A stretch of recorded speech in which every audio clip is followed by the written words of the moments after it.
Good evening, ladies and gentlemen, boys and girls, and children of all ages. Welcome to the CHAOS120 live stream for this, the 6th of April, 2018. I have with us tonight our lovely panel. I'm just going to run through them really quick because we have a lot of good topics to cover, and holy shit, that scared the hell out of me. I forgot that was on. Oh. What now? No, I had it on, but because I had rebooted the computer, I forgot to mute it, and there's a delay, so I just screamed in my own ear. And yeah, it's a good thing the camera's off because sure that's the camera's off. The Scoopy would have just went airborne on camera, so that would not have been good. Okay, I'm glad we got it done right. Yeah, right. The first minute we have the fuck up, that's good. That means we got it right done out of the gate. All right, cool. All right, so on to our panel. We have with us tonight A Time to Speak. What's going on, brother? I'm alive, somewhat. All right, good. You're doing as good as me, so we're at the same place. That's awesome. We have with us Jagan Political. Yo, yo. What's happening, brother? What's shaking? No, not much, man. All right, good. I'm glad to see that things are going at a smooth pace. We have with us, of course, the Messiah of Keck, Mr. Dick Daddy Foster.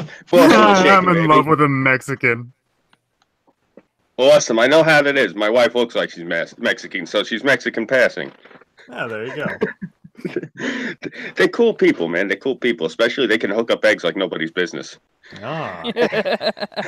And, of course, we have with us tonight is the lovely Tara Sin. Bah. What's happening, Tara? Not too much. Katrina's off on a bender, and I'm at the house watching The Walking Dead, talking to y'all, and missing Burnside. Well, he'll probably be back in shortly.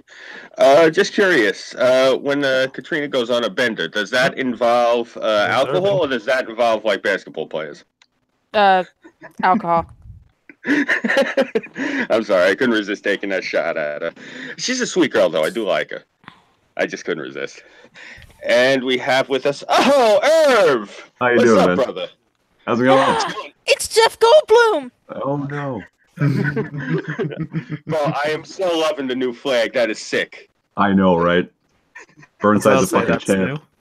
Yes, yeah. That's what I was saying. I'm like, I haven't really had the chance to watch recently, but I was wondering what, like, has that been a new thing? Is this its debut, I guess? Yeah, Burnside made it. Nice. Yeah. He's got a red bubble. I'm gonna have to redo my setup just so I can now have my American flag behind me because I'm very jealous. Yeah, I'm sorry. You were saying about Burnside's red bubble. I cut you off. Oh yeah, no. You need reckless flaggatry in your life? Check out Burnside Film on Redbubble.com, man. Yeah, definitely. We're working on a few flag designs ourselves, so we're gonna have some choice shit up there for the summer. And of course, last but not least, if he's done making his damn tea, we have the next 6 minutes. All right, fuck it. He's still making his tea. I'm gonna play with him now. I am the next 6 minutes. I am 6 minutes of time. All right, there you go. There, now Six had his intro. All right, so we're just going to go into this. Basically, just, I guess we're killing some more time here while we wait on Six. Anyone have anything interesting happen to them during the week? I got a doozy myself, but I want to hear what you guys had going on. Nope. Damn, everyone just had a simple, slow week, huh? Pretty much. Yeah, pretty much. I could just say I inoculated a shit ton of things in the lab. That's about it. I stabbed it with a needle. Now we see if it grows in urea. Awesome. I don't know. I got something. This is an interesting thing. No, check this out, right? So, I went back to college here in New York, and I couldn't believe how overblown with the leftism the shit is over here. So, we had spring break on campus last week, and I go up and, I've been talking to this professor, but he was striking me as a bit of a fucking weirdo. And so I look, and this idiot had left on his door over spring break and forgot to take it down. I was the first student there, so I grabbed it off of the door. Check this shit out. This is the shit that they got going on in my school when the students aren't there. I'm so glad I found this. All right, here we go. Well, they having Damn, their Revocation. fucking satanic blood orgies. Nah, far, far worse. All right, let's see here what we got. One faculty, one resistance. Yeah, God. Are you fucking? No, fuck that shit. Yeah, seriously. Look at this shit. One Unbelievable. This is the shit that they're doing in the school. Fucking The commies. teachers are yeah. Seriously. Okay. Oop. So this wasn't an exciting thing that happened to me this week, but it ties right into this, but it's the exact opposite because Canada's fucking awesome. I was going to get my oil changed earlier today at one of those McOil changer places. Not changing. Mhm. They roll me into the bay. Cold. As soon as I'm rolling down the window, I turn the engine off just in time to hear one guy say to the other, Sharon's for communists. Jesus. We're more red-pilled than you think. This is the teacher today. I think I told you guys last week. The lessons that we're learning in class this week coming are we're learning about the Marxism of art and philosophy. Oh God. Yeah, I kind of doubt if that wasn't the pardon the pun, if that wasn't the big fucking red flag. I think a shit on a paper is a statement of our country's culture. A reflection of our refusal to accept the proletariat. You know the best part is this guy drives a fucking $175,000 Mercedes. 10 out of 10. Unbelievable, man. It's okay. It probably looks awful. My capitalism, though. Mark's been going down with I these got style 3 trends. houses. You know, I gotta ask though if it, I don't know. I guess it's because I'm not like one of those sorts of liberals. I guess I'm like the original type or whatever it is. But when the fuck did people like with a liberal sort of like opinion get such horrible taste in color? The man has a fucking beige Mercedes. Who the fuck buys a beige Mercedes? Who the fuck buys a beige anything? God damn. We Serious? live in a society that all the cars are either a shade of black, white, or gray for the most part. Nobody likes fun colors unless you're buying a really cheap car or if you're buying a supercar. That's the only time you really get deviation. Like, even my fucking car is black, but my Corvair was like a mint green, and the Right. T-Bird was not grabber blue, but almost grabber blue, but 80s grabber blue, more or less. I don't know how to describe it. It's been a long time. I said if I ever get a Ferrari, it's gonna be the color of the rainbow. I just want it. I don't know why. I just want it. It'll look amazing until I crash that bitch and die. So, And it's a Ferrari, so they'll probably sue you for having it that color. most likely. You know, They're just so When I used to- fucking pissy about like what people do with their cars. They're like, you put a hood ornament on it, you go to hell. You will never buy from us again. I'm like, Pretty much. a man's giving you like $100,000 as a down payment, more or less, for your Right. fucking $1 million. Up, I don't know. Ridiculous. pretentious for me. Well, I mean, You know, anybody who makes products like that are pretentious as fuck. So. It shows you just how much of you're claiming you're a faggot in style because you bought a Ferrari. Yes. Put it with rainbow colors. We're Yes, not like some right. of you lonely faggots. Yes. We are the higher elite faggots. We are sophisticated faggots up in here. Like, I don't know. I Yeah, never that- wanted a yeah. Ferrari. I could never fit in the damn thing. They're too small. I love Lotuses. I like the Lotus Elise is my favorite car I've ever driven. Even though I've owned cars faster than it, I haven't owned a car that can corner like the bastard. Yeah, I hear it. But holy shit, I don't fit in the fucking thing well. Really? Like, I Yeah. can still work the clutch, but it looks so goofy that this 6'3" guy's trying to fit in a fucking Elise. Yeah, right? Seriously. Have you ever tried to fit into a Boxster? With the Porsche Boxster? I tried to get in one of those things. It was like an overcoat.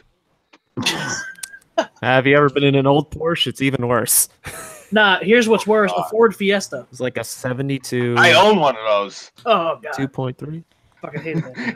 It's fine. Actually, believe it or not, my Ford, I have room in the thing. I mean, yeah, I wear that thing too, but it's a lot more comfortable than the Porsche. For whatever reason, when I got into the Porsche, I guess it's just because it's designed to be more aerodynamic, and the Ford's more egg-shaped. Like, I mean, yeah, I'm like right up against everything in the Ford, but I can at least move. When I got into the Porsche, it was like, I felt like I was in a picture frame. I couldn't move at all. Damn. You know that, and the other thing is having that Ford Festiva, bro. It's so cool because I got the windows tinted on that thing.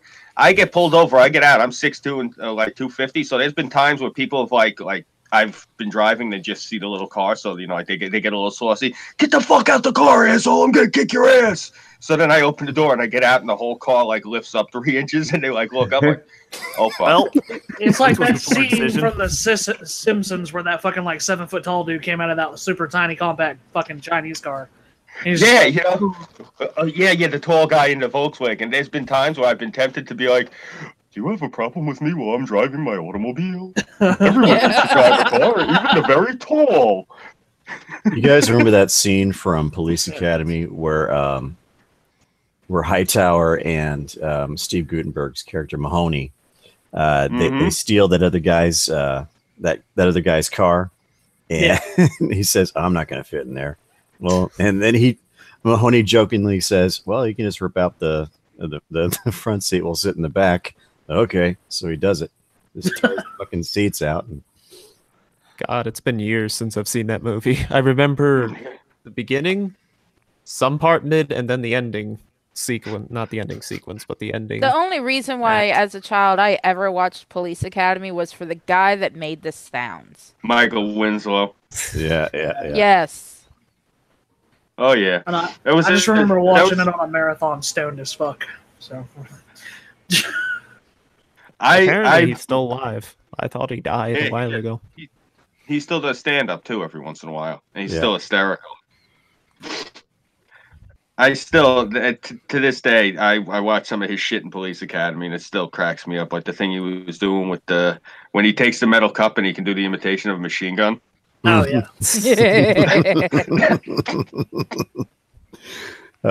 It's I think it's currently on Netflix Instant Watch if you want to watch the first Police Academy. That's I think my second favorite in the entire series. I think the third one's probably the one that I like the most. Maybe, I don't know. It's a tie between the first one and the fourth one as being my second favorite in the Police Academy series. Oh, what, Citizens on Patrol? Oh yeah. And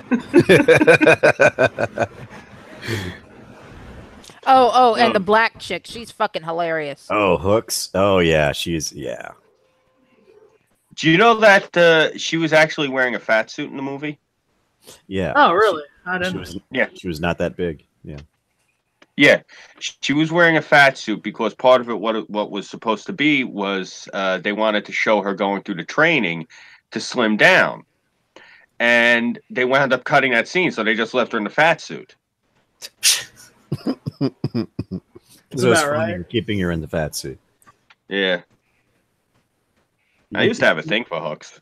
Yeah, Hooks was awesome. Get down, dirt bag. Yeah, I liked how she'd get pissed off. Mm-hmm.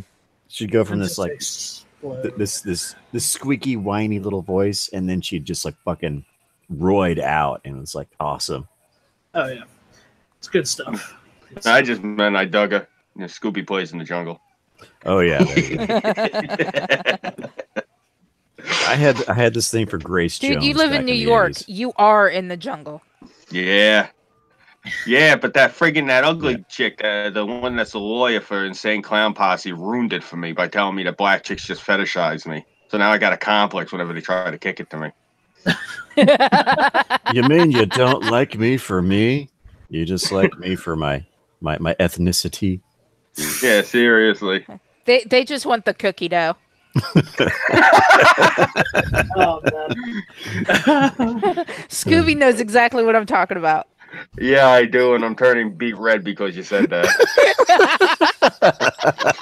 See, this is we learn. We should not be sitting here taking gravity bong hits at 2 a.m. and then having a conversation with Derek because we say things we regret later on down the road. Yeah. Speaking of regrets, did you see some of that news I sent you, Six? Let me check. Yeah, I'm still kind of getting. I threw it up into the group chat because I noticed there's been a few times I sent you stuff in the regular, like the messages, and you weren't getting them, so I figured I'll just throw it the Chaos group chat. Could you check it? Yeah. Let's see. Okay, I'm looking at one. Interesting. The foam. Yeah. You want me to That read one I can only find. That was only a video. That one I could find. TV. Yeah.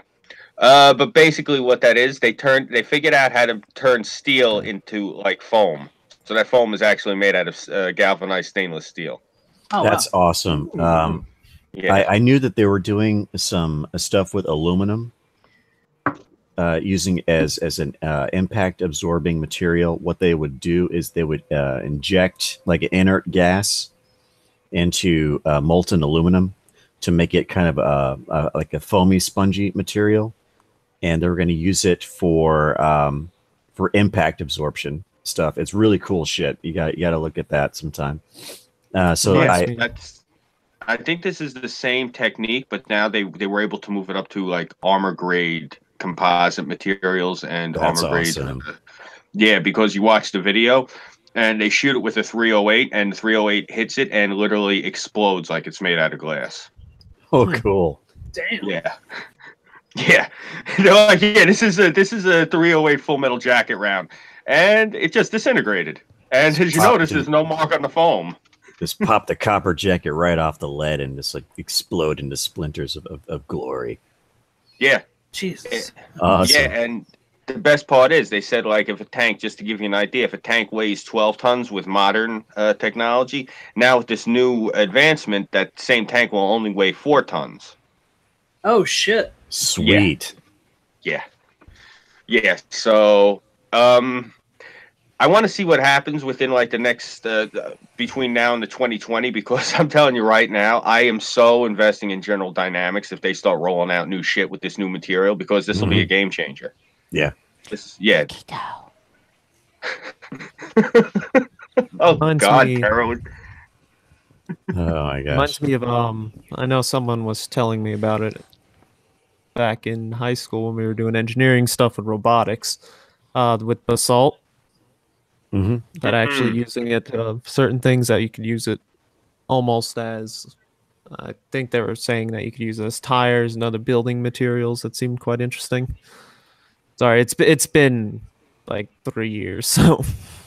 No, I've heard of that. I don't remember The other thing I heard, have you seen this thing? They actually were able to, in a lab, they mutated a type of mushroom, and where instead of it growing out into the caps like a normal mushroom, like they tricked it into where it just keeps growing the root system over and over, and they've tricked it where it will grow in the walls of a house, and it's an organic insulation.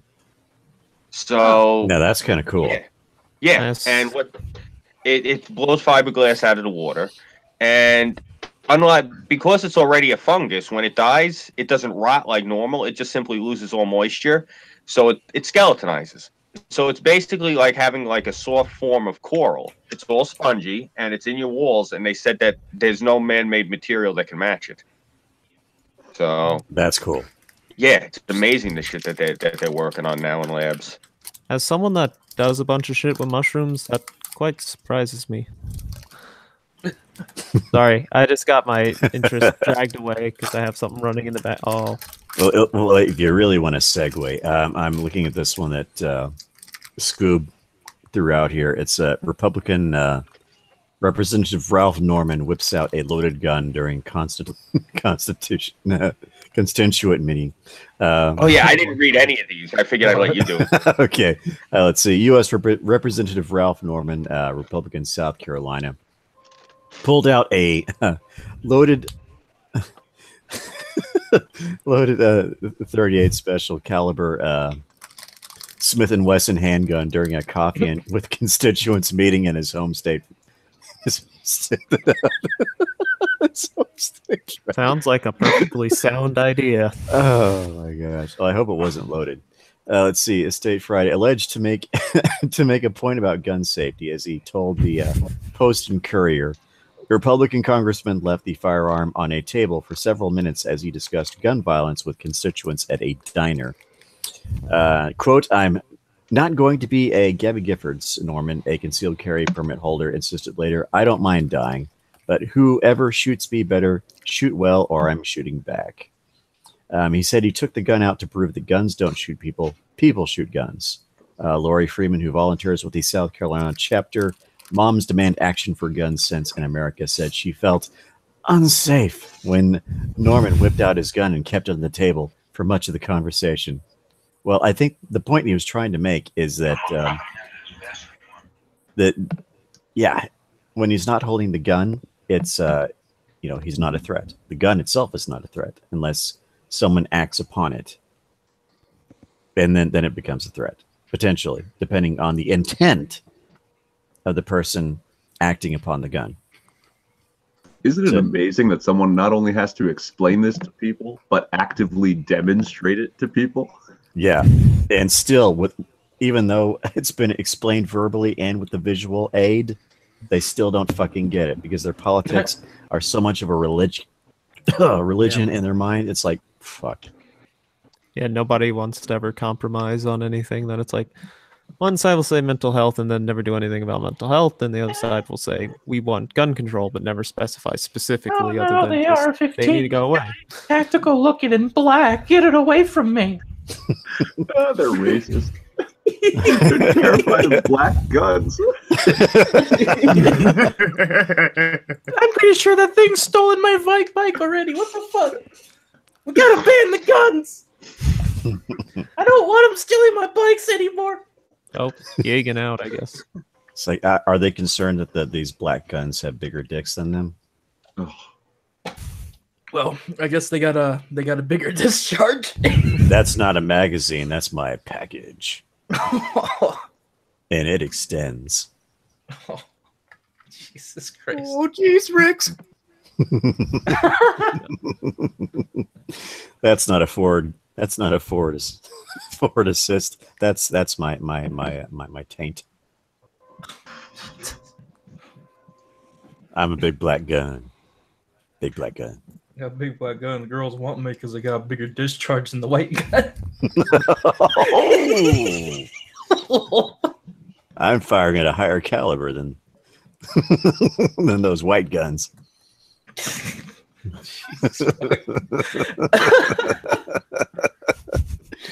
Oh, we really took that to a dark place. I was saying I don't really know a good way to segue on that. What's with all these black guns shooting other black guns? Says, yeah, this is black humor. It's a black comedy here. Black comedy. Oh God, that's porn. Black gun comedy. Okay, that's enough mines. All right, I want mines to post the link, and I'm like, oh, that's porn. That's porn. Okay, I didn't need to see that. Yeah. That's enough hentai for my taste. Post the link on PostHub. Okay, here's one. I don't know I don't know how this is actually physically possible, but this woman was able to do this, and it's like that scene from Anchorman where he finds out his dog ate an entire wheel of cheese. It's like, I'm not even mad. I'm actually kind of impressed. It's like, woman donates 29 gallons of breast milk after spending. Jesus fucking Christ! After spending after spending. Wait. Is this her own, or did she just go door to door and asking random women to donate? She'd like to make a donation of breast milk to the Children Without Mothers Foundation. And this is what makes it so fucking epic. After spending an epic 6 months stockpiling it in 2 freezers. Oh. Yeah. Somebody named Amy Borman has donated over 3,702 ounces or 29 gallons of her breast milk to a Wisconsin hospital. Holy shit. Just easier to say you have a body in your freezer. And she has a modest bosom, so I am actually very impressed that she was able to get that much out of little itty bitties. That, yeah, that's, hey, high five, lady. Damn. Woo. Okay. Amy Borman of Rylander was breastfeeding her second child, Grayson, now 1, when she realized she had 2 deep freezers full of backup supply. Reports backup supply. That's one way to describe it. How much did this kid eat? Well, he has kind of a chunky baby. Just one of the men with the crying baby mask you see all over the. Well, you probably don't see all over the place, but yeah, this kid looks like this kid looks like I imagine Augustus Gloop would have looked at like 24 months. Anyhow, Borman didn't want the extra milk to go to waste, and she didn't want to stop breastfeeding her 6-month-old, so she found out how to make a donation. The reports WPXI. Borman, who works for a neonatal care unit, says she knows how important breast milk is for developing babies, especially those that are premature. I worked in the NCIU, Borman said, and I know how important breast milk is for premature babies. Borman has called her mass donation her breastfeeding journey. Breastfeeding journey. Well, that's one way to put it. Nom, nom, nom, nom. During this exploration, she's I wonder donated. if she puts cookie dough on them. Oh, gosh. Oh, my God. God. Stalemate in the chat referred to it as a labor of lactose. You know what? We shouldn't be shaming this woman. We should not be lactose intolerant. I can't help it. I am. Fuck. Jesus. It's just who I am, how I was built. I am lactose intolerant. What are you, black? Next thing you know, she has sickle cell. Oh, Next thing you know, what? You have sickle cell. No, I don't have sickle cell. What you gonna do about the malarias? Don't really give My a shit. father actually had malaria. Grape soda and nuggets. I've actually been spared that somehow, despite all the wonderful tropical hellscapes I've been to from time to time, or as it's referred to by most people, Brazil. So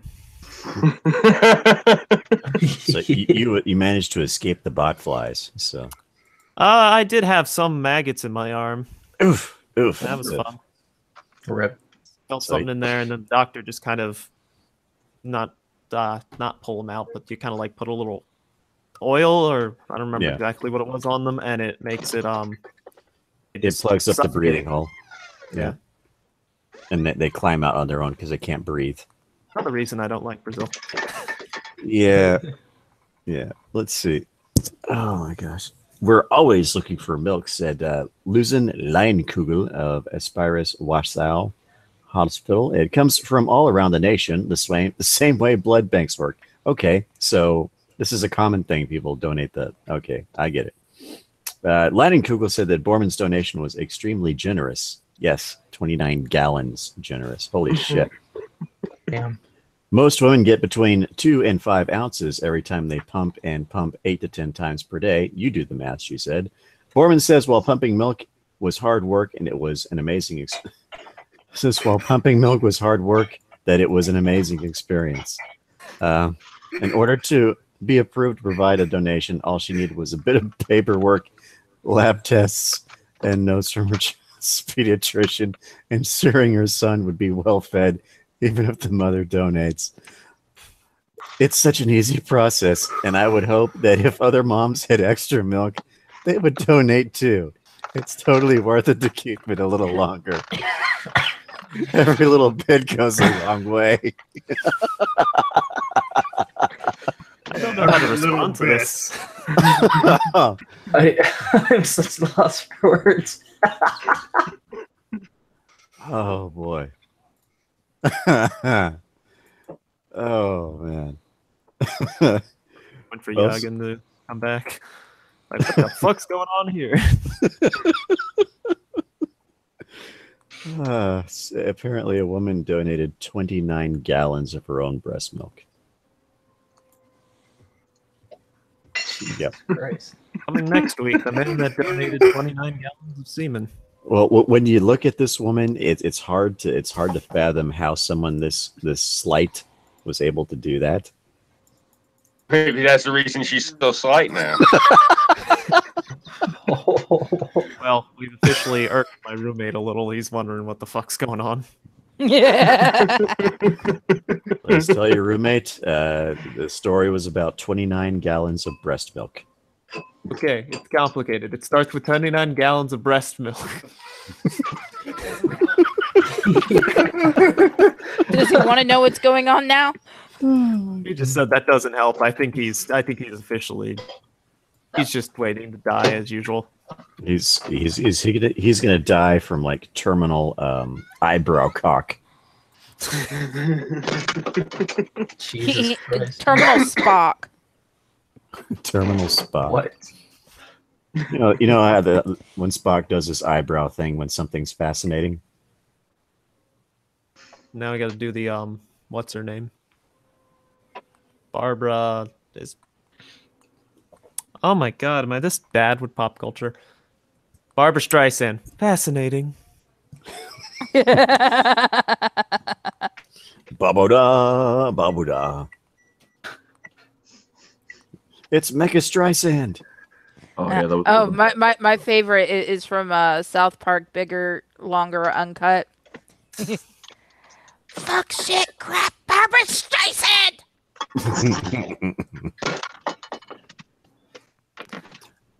Hey, are you guys good at math? Mhm. Well, here's an interesting story Scooby gave me. Here's a guy that, he has an interesting idea. I guess it's Common Core math. Okay. Teenage burglar who rejected a 25-year plea deal, grins in court as he is jailed for 65 years after jury found him responsible for cops shooting dead one of his accomplices. Let's see. Okay. So you do know the number 25. Okay, now you compare it to the number 65. What is the difference there? Roughly about 40 years. There you go. So we're all in agreement that that 65 is bigger than 25. Yes. And when you're writing it down, you get that little arrow looking thing. And the big end is pointed to the 65. So yeah, we're all in agreement. Think about it like a crocodile. It wants to eat the bigger number. Right, because it's the bigger meal. It's not going to deal with that old piddling 25. It wants the 65. That's more. I'm getting the big numbers, just like you, Dad. Always be ambitious in the world of math. Okay, teenage burglar who rejected 25-year plea deal has been jailed for 65 years after a jury found him responsible for the death of one of his accomplices. Elmore Circuit County Judge Sibley Reynolds offered Lakeith Smith, 18, a final opportunity Tuesday to take a plea deal before the first witnesses were brought to the stand, an offer he rejected. Yesterday, Smith of Montgomery was convicted of felony murder, burglary, and theft for his part in 2 2015 home break-ins in Millbrook. On Thursday, Judge Sibley Reynolds of Alabama's 19th Judicial Circuit Court handed down 3 sentences Smith will serve back-to-back. He was sentenced to 30 years for murder, 15 years for burglary, and 10 years each for 2 theft convictions.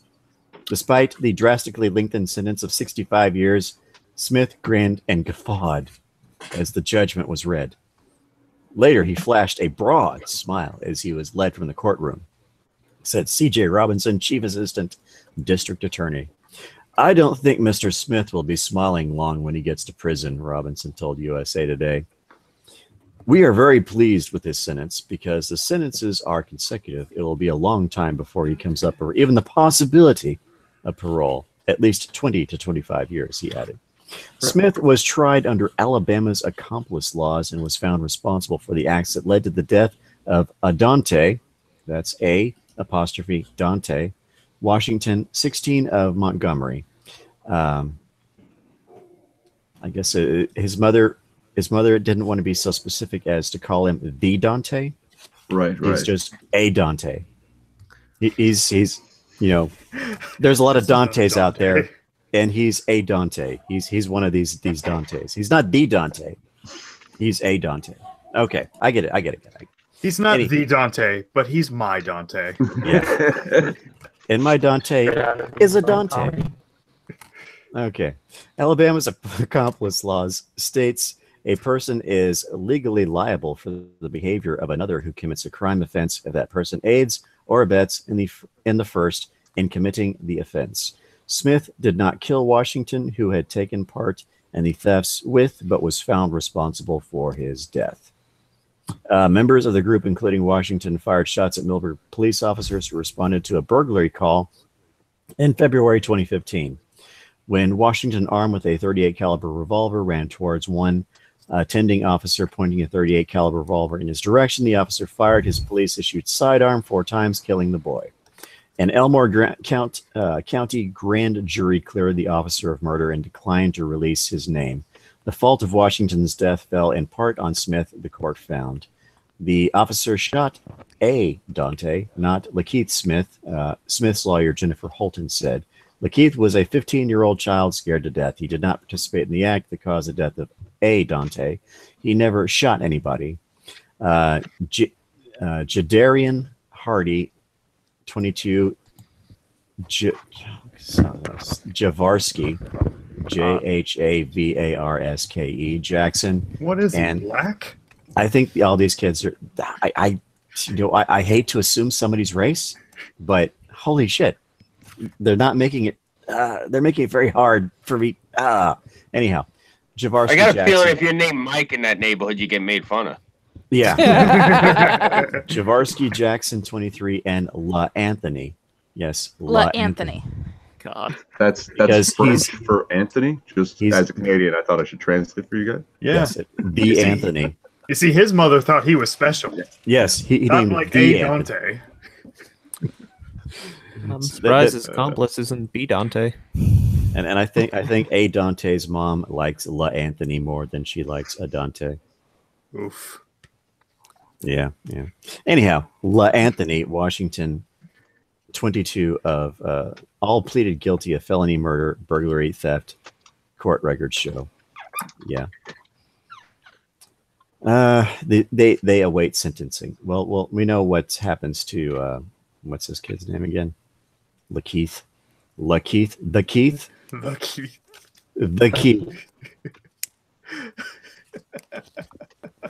couldn't come up with anything original, so they put "la" in front of it.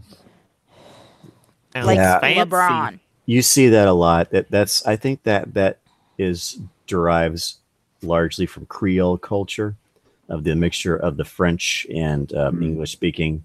So you see a lot of carryover. You see a lot of the names like the anglicized names that are then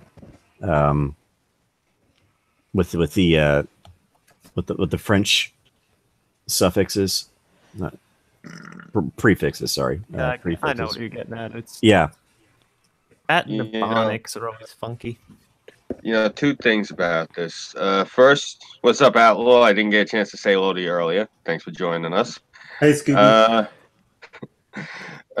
The other thing of this is, if I was living there and I was a taxpayer, I'd be pissed off that they gave this kid 65 years. I'd give him the original 25 years. It's not going to change that he's stupid. It's just keep him off the street so he doesn't do it again.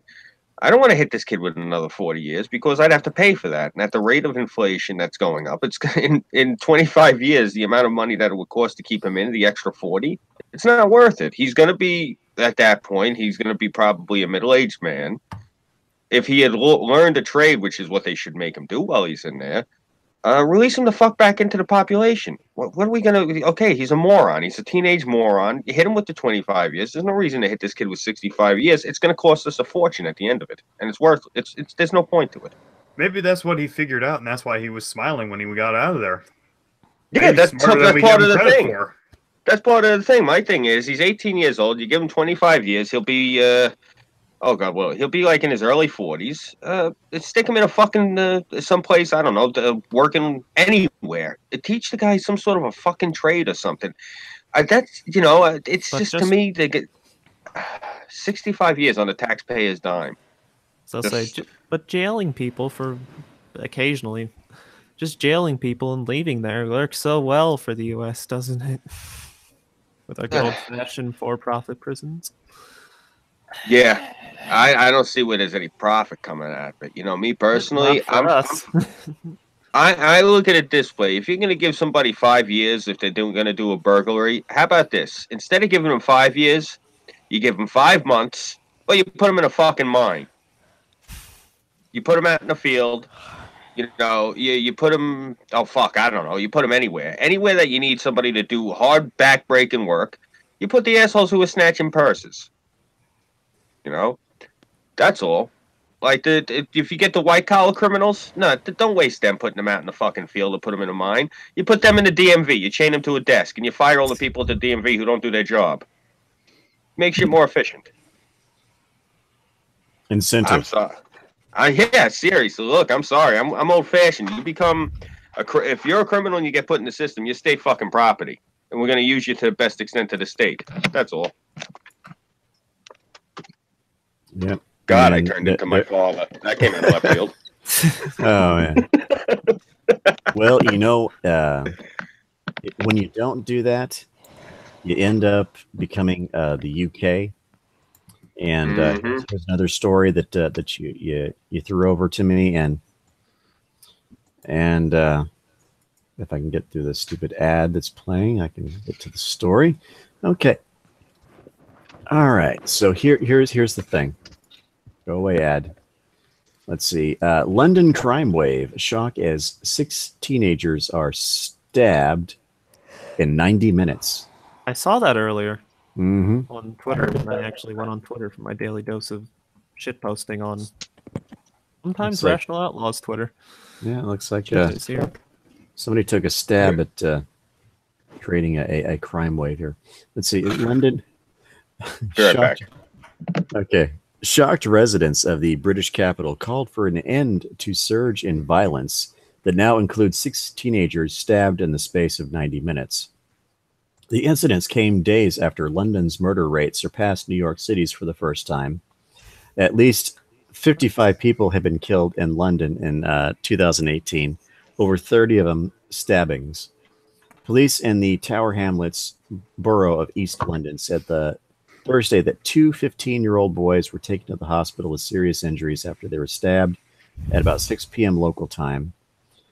Thursday, a 16-year-old who was treated for minor knife injuries was arrested for conspiracy to commit grievous bodily harm. Another male was arrested on suspicion of attempted murder, police said. And a separate incident in the Newham borough of East London, police said 3 juveniles were arrested after a 13-year-old boy was stabbed. The victim is in serious but stable condition. Elsewhere in the city, a teenager was taken to the hospital where he was stabbed in Ealing Broadway, West London, and a 15-year-old boy was stabbed in Westbury, East London, but suffered no serious injury. Also Thursday, a crowd gathered at a train station in East London area of Hackney near the scene of the fatal stabbing Wednesday of Israel Ogunzola, 18, to commemorate victims of violence. Local youth worker Jeanette Collins, 58, told the London Evening Standard, "We need to stop this. Everybody keeps asking the same question. The answers are in the young people. We, the organizations, are only trying to come together, and we are here to talk to young people and try to stop the violence." I'm sorry. I gotta jump in with Death Hyrukin's little joke in the chat here. How hard is it to not get stabbed? I'm doing it right now. And they got that. Oh god, it was like a week or two ago. It's almost showed it. The weapons sweep by the Manchester PD or something like that in the UK. That's like weapons sweep, and the one was a fucking butter knife of all things. I'm like, oh, for the love of God! Oh, and a bicycle wheel? Yes, there was the fucking bicycle wheel. Oh, this. Oh, these dirty bastards! What are they gonna do with that bicycle wheel? The sinister bicycle wheel. Oh yeah. Commented, yes. My mother was murdered with a bicycle wheel, and the police responded saying, "We're terribly sorry to hear that." Like, not recognizing the sarcasm. Yeah. Oh yeah, I think I was here for that actually. Now that I say it. Hey, I have a knife sitting next to me right now. And you know what it's doing right now? Not a damn thing. Not a damn thing. And it's going to continue to do not a damn thing until I choose to act upon it. And hey, you know what? And cut yourself some more cheese. Cut me some damn cheese. Oh, and apparently in that same picture that we were talking about with the butter knife and the bicycle wheel, an American Celt says, and apparently there was a pipe the police called some kind of spear. What? Hey.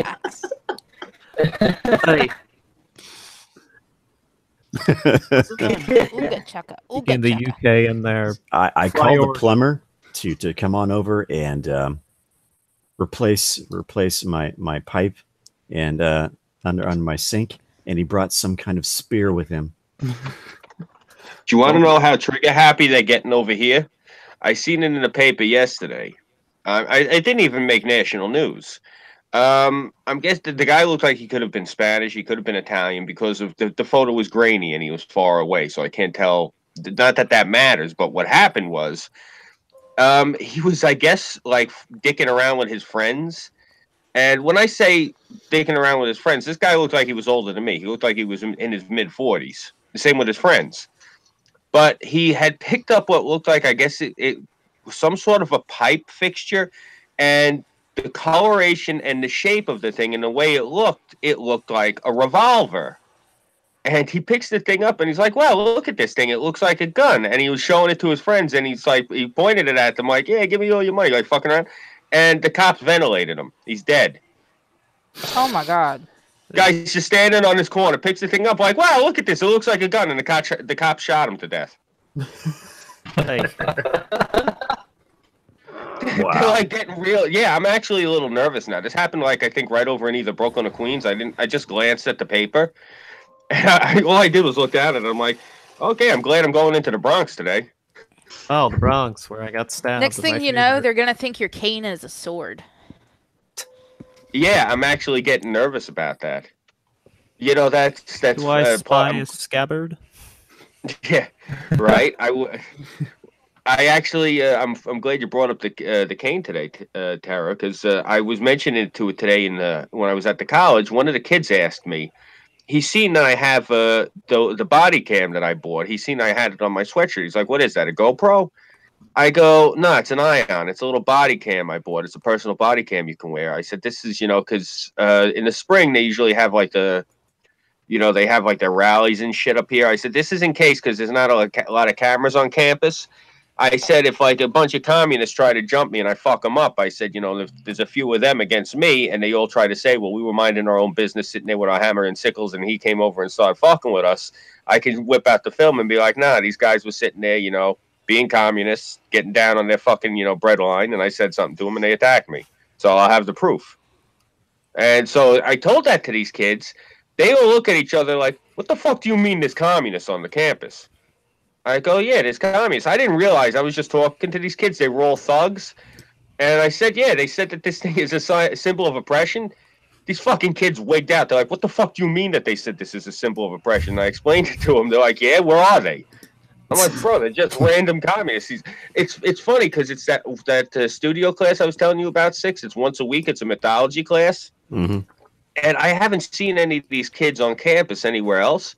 One of them's from my neighborhood, but these kids are like all thugs. Like the one kid that came in today, this Indian kid, bro, this kid is like dark as hell, this Indian kid. He comes in, he's wearing this red do-rag, and he's tall. Like I'm 6'2", and I got to stretch my neck to look at this kid. He's got to be at least 6'8". Mm-hmm. And so I told him, I'm like, yeah, they told me that the flag was a symbol of oppression, and it's great. Like all these black kids are standing there. He looks right at me. He's like, what, were they a pack of niggas? I'm like, no. I'm looking at him, like my eyes were huge. I'm like, no. I said there was a bunch of white liberals. He's like, oh, it's the way you were describing them. They sounded like niggas to me. I'm looking at him like, Jesus Christ, kid. Oh my God! I couldn't believe that he said, but I mean, this kid, he was. I guess this kid's like a weightlifter or something. I mean, normally you see Indian folks. I don't want to sound like I'm stereotyping here. They're not usually big. This kid was brolic. He was like a house. And the best part is his name's Dinesh. Oh, his last name wasn't D'Souza, was it? No, it's something like Patel or some shit. But I was talking to him. He's a nice kid, but he's from Brooklyn, and It's he was the line of North Indian names, or really Punjabi, is Patel, basically.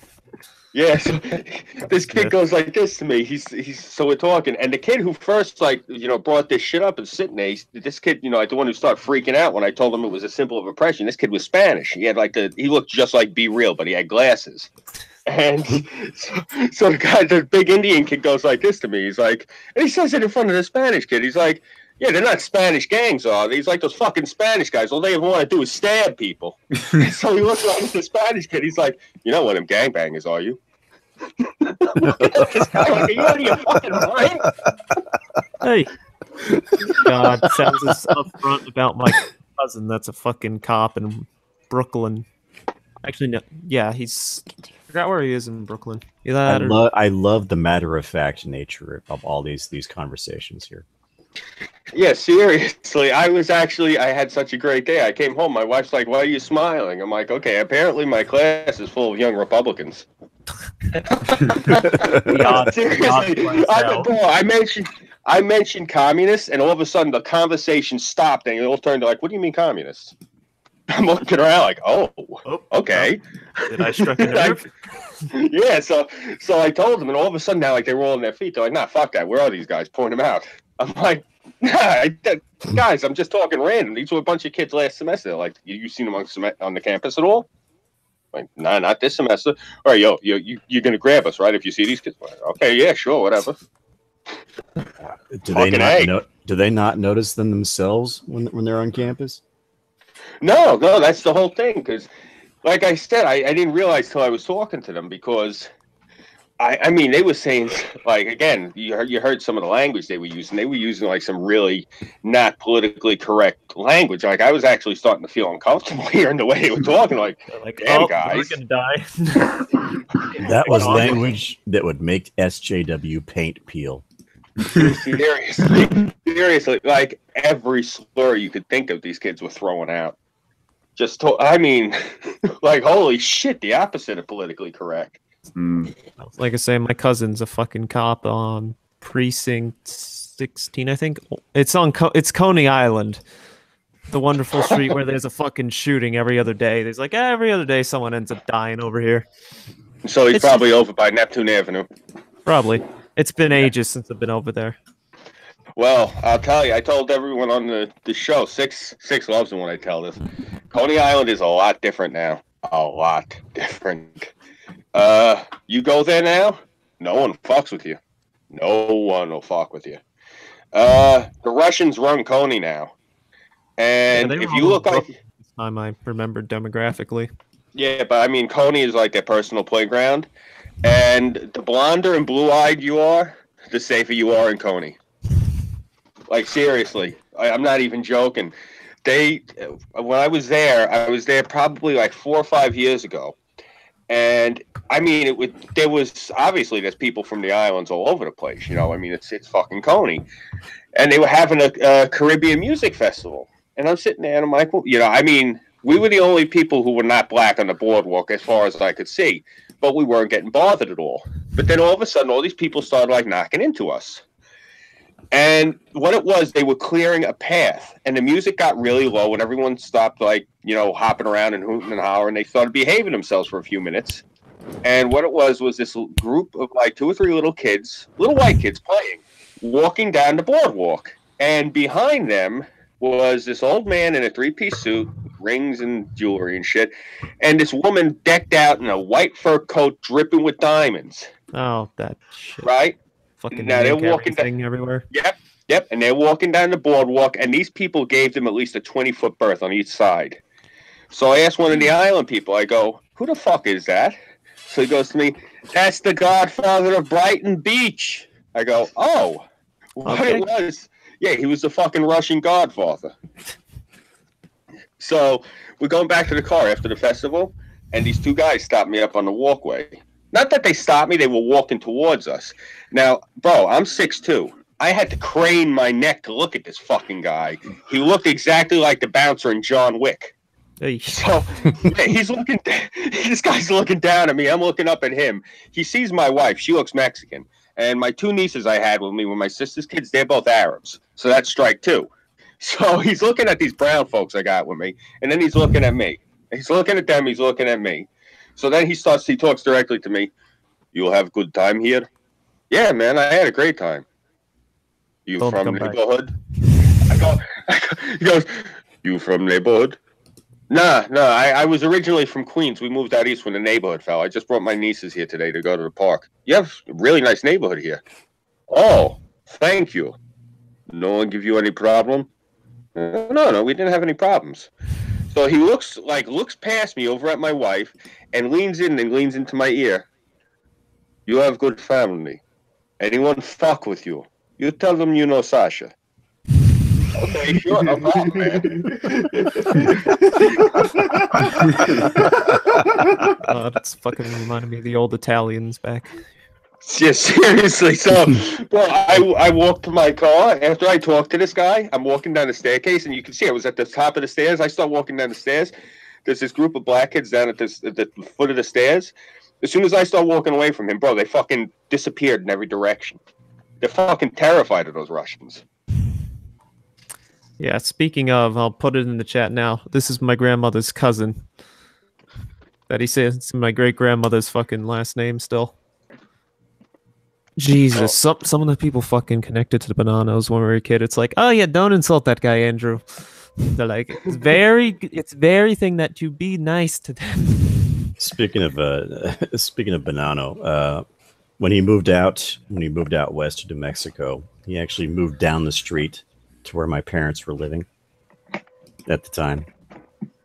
So very cool. Bonanno was just lived down the street from my parents, and they always knew when he was around because most of the people were driving like modest sedans and stuff like that. But no, when Bonanno was in town, you could tell there's the types of cars tend to change just a bit. Yeah, and here I am related to the Bananas fucking hitman Tommy Karate. It says 60 murders, but he went back to court like 3 years ago because he's like trying to get it argued that it was closer to like 54. I'm like, you're already this deep. Does it really fucking matter at this point? That's like, oh no, it was closer to like 48, 54, not 60 plus murders, because I think it was originally like 63, if I remember, when he got convicted. Never met the man, but apparently it was interesting. I know where that bird reserve is. I used to go there as a kid. Yeah, okay. Now I'm looking at I recognize a lot of these names. Yeah, he's an interesting guy.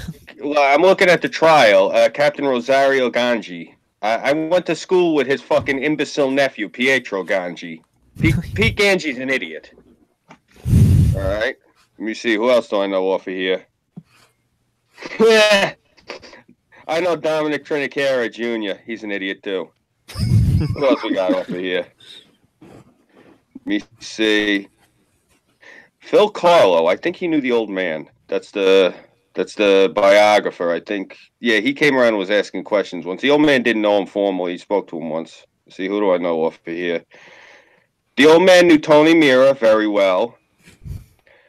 Alfonso Indelicato, he knew him too. Yeah, that's why. That's Sonny Red. No shit. No wonder I know the fucking name. Dominic Napolitano. Holy shit. And Joseph Messino. Bro, we got to talk after the stream. Definitely. Oh, boy. Definitely. No, I know most of these people. There's actually my Aunt Bernadette. The ones that are still above ground, they still talk to her every once in a while. She still lives up over in Greenpoint. They actually filmed that ridiculous show Gotham on her roof. Oh, wow. Oh, I remember. What show? Gotham. Now that you think of it, I remember my parents fucking bought it because of the name. Staten Island, the fucking... it's the shittiest crime movie you'll fucking see. Let's see, Ethan Hawke was in it. I'm trying to think. You'll look this up now. It's fucking awful. Vincent D'Onofrio was in it, if I remember. Seymour Cassel. Who else? But it was so fucking bad. I'm trying to think who we knew that was in it. But if you ever want a really, really shitty mob movie, here you fucking go.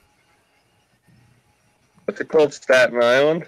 I'm putting the Wikipedia in chat. You probably could find it on Netflix because it was like $2 at the fucking Walmart or something. Because I don't know, they were shopping and they saw it. It's so bad. You know what? A lot of people around here refer. You'll see people get into fistfights over it. No, like people around here, like it's a joke. We tell people from Staten Island. We call Staten Island the capital of New Jersey to fuck with them, and they get really pissed off when you do that.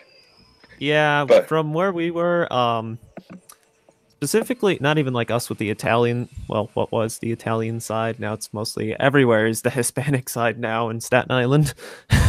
That's what I'm saying. Like the demographic shifts in like the boroughs is interesting. How Brooklyn's now just Chinese and Russian. Like fucking after my great grandmother Lucia died, bought out by a bunch of Chinese, which apparently they live next door and they need a house for their second half of their family. Just went the Wevo just jumped into the panel here.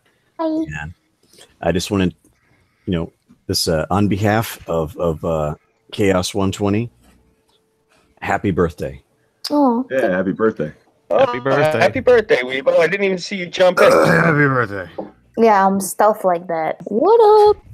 Happy Sneaking in Uterine under- Liberation Day. Oh my gosh, that's already been used on me today. What, uterus?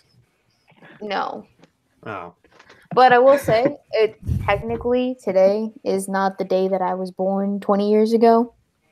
It was earlier in the week. But I am trying to be a little bit more discreet with the date just because that's a thing. Well, yeah, because I've already seen your chat. You got tons of stalkers. So, yeah. So I probably not make it easier for them to find me. Surprisingly jumbly. I remember my fucking fangirl. I remember my fangirl on one of my old channels. I remember in one of the messages that happened to come, my roommate's looking because he remembers the fucking big dumb penis message. What about your big dumb penis or her big dumb penis? So, with one of my old channels, I had a somewhat dedicated following. This was with more of the music and gaming channel with occasional gotcha content. Yeah.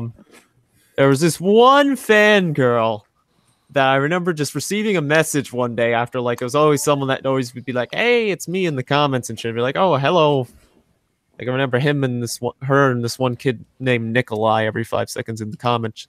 But I remember for fucking sending me a message one time. I don't remember. It had to be over Steam because I didn't even use Discord at this point because I don't even know if it was really a thing. Because this was like circa 2013 when I was, what?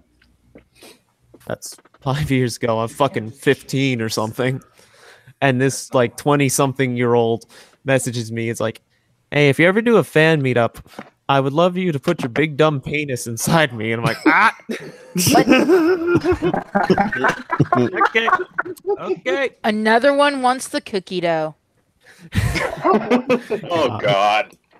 But yeah, people probably could dox me with Tommy Karate if you look at it enough. You chase the genealogy around. Either half my family was involved in the mob, or half of them is involved in law enforcement, and most of them are involved in law enforcement nowadays, to say the least. Speaking of shit that people can dox people with, I'm going to send this to you really quick here on the side. I was going to mention this earlier. And you know what the hell? Fuck it. I'm going to have some fun with chat. I'll share it with them too. If you look, this was Luca Brasi in The Godfather. If you look where he died, he actually died at my house. He came over for a barbecue. It actually says it in Wikipedia. What? Yeah, he. Retirement in later life. Yeah, the heart attack. Look at where I it says that. died. Look at where it says died. Died of a heart attack on May 12th, day right before my birthday, 1992, while in Lindenhurst, New York. He was 66 years old. His likeness was used as the character Luca Brasi in the Godfather game. Terrence McGovern provided the voice acting. Montana was survived by wife Sylvia, 4 children, and 12 grandchildren. What did you say? What day? May 12th. May 12th. In what year? 1992. That was my 15th birthday. Cool. That's hilarious. But in Lindenhurst. Sorry. So yeah, Just a little he came. Sorry, he came for the barbecue and left home in a take-home box. Yeah. What it was, one of his daughters, I think, lived down by the water, and Lenny Montana was in the local 282 International Brotherhood of Teamsters with my father. That's actually how my father met Mario Puzo. Lenny Montana introduced the two of them when Lenny Montana was working on the Godfather film, because Mario had told him, he said he was looking for somebody who fished and who spoke the old tongue fluently. And so Lenny says, well, I got my friend Junior. You know, he speaks only, be quiet. Fucking wife likes to make fun of my father's name. What about your father? Anyway, she made me lose my train of thought. So he introduced my father to Mario Puzo because he wanted to go fishing with him, and it was basically it. He would come over very rarely. Like I seen the man maybe about 3 or 4 times when I was a kid. It took me to get ice cream once. It was really fucking cool. You go with Luca Brasi to get ice cream. But yeah, that's what I'm saying, bro. I'll go in a little bit more detail with you over the stream time. But yeah, we probably know a lot of the same people. It's what was been you years like? since everyone's. He was the only person sweetheart. that'd He was just a be good my dude. grandparents. Which, speaking of, with my birthday. Well, now I kind of feel bad about the take-home box thing. Man. But on my birthday, I get, hey, insert my name, because I just say incoming call from Severio. Hey, happy 21st birthday. We sent you this. Go get yourself a drink, but not too much, and don't drink any of that. I'm not gonna say that on stream. Shit. I'm like, I'm 20. You're off by a year. Then my grandmother fucking called later, and she's like, hey, happy 19th birthday. I'm like, okay, you even out. Close enough. I had someone wish me a happy 22nd, but she's 94, so I don't hold that against her at all. I used to get contraband when I was a kid. Like, I remember one year I got a case of Tickle Me Elmos. What? I barely drink as is. I'll have like an old fashioned from time to time. Tickled pink.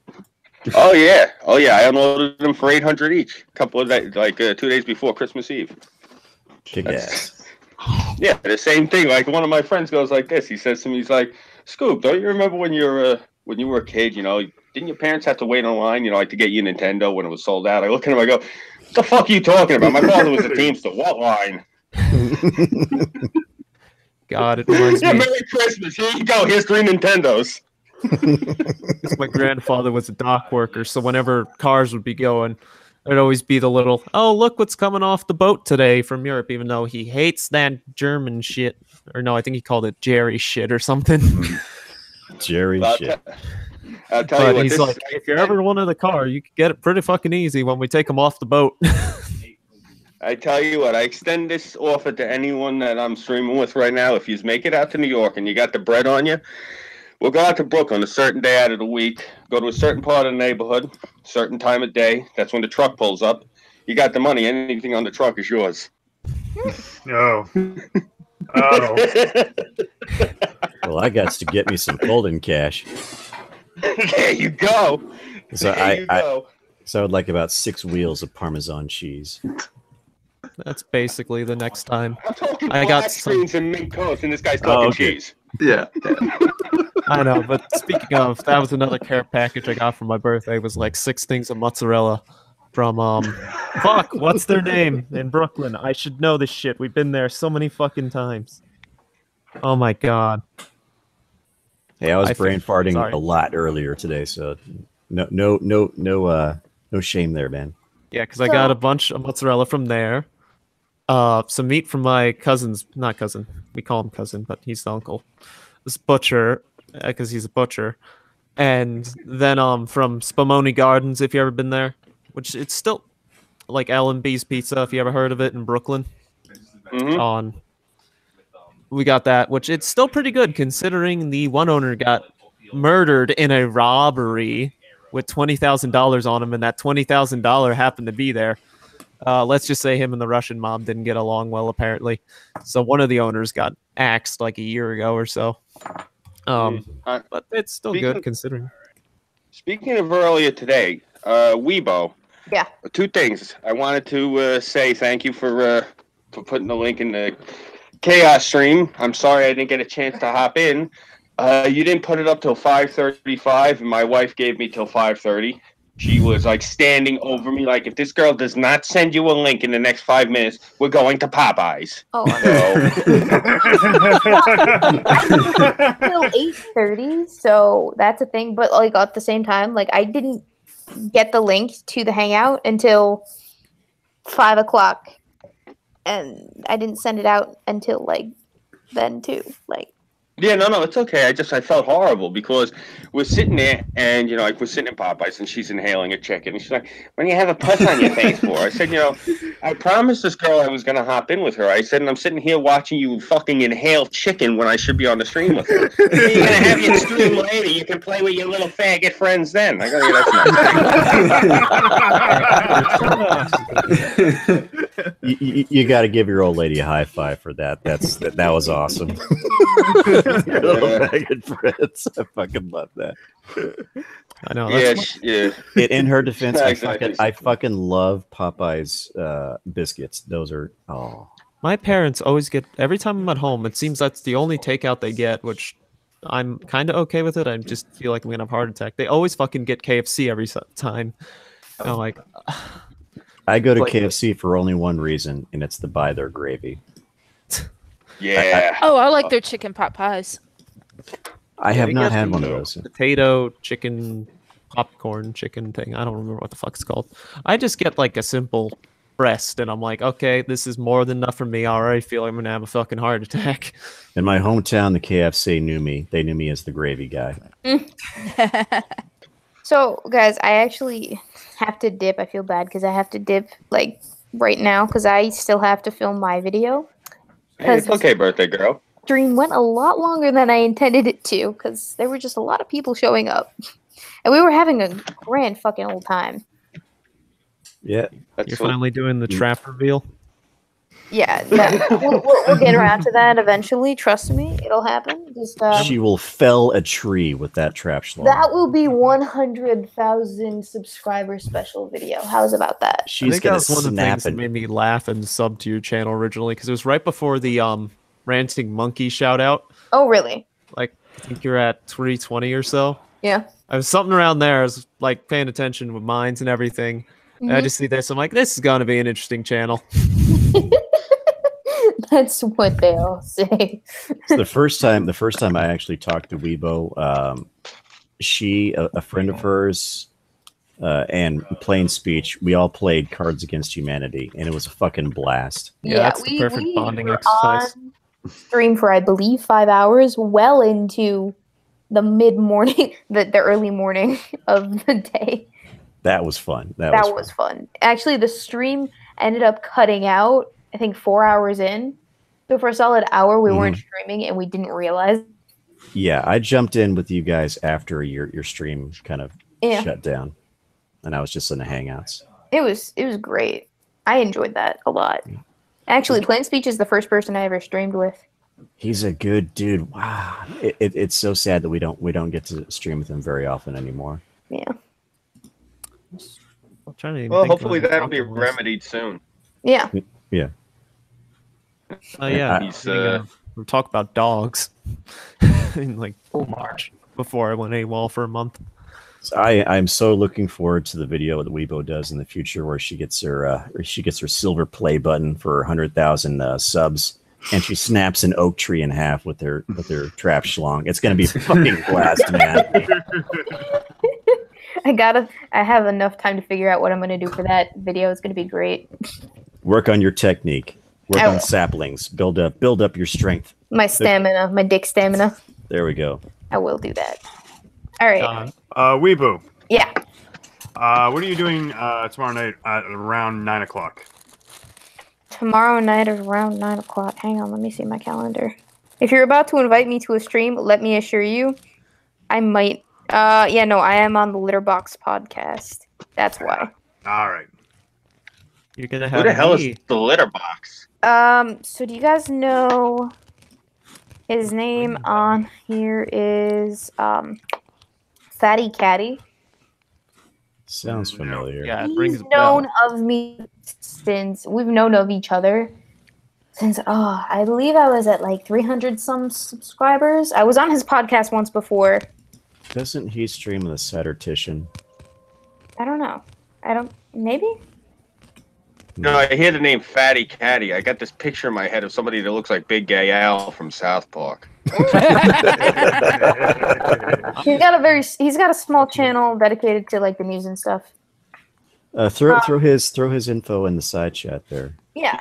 Yeah, definitely. Hell, if you're gonna be on it tomorrow, just post it in the stream chat too for everyone else, so the people watching in the chat can check it out tomorrow. Yeah, I gotta find his channel first.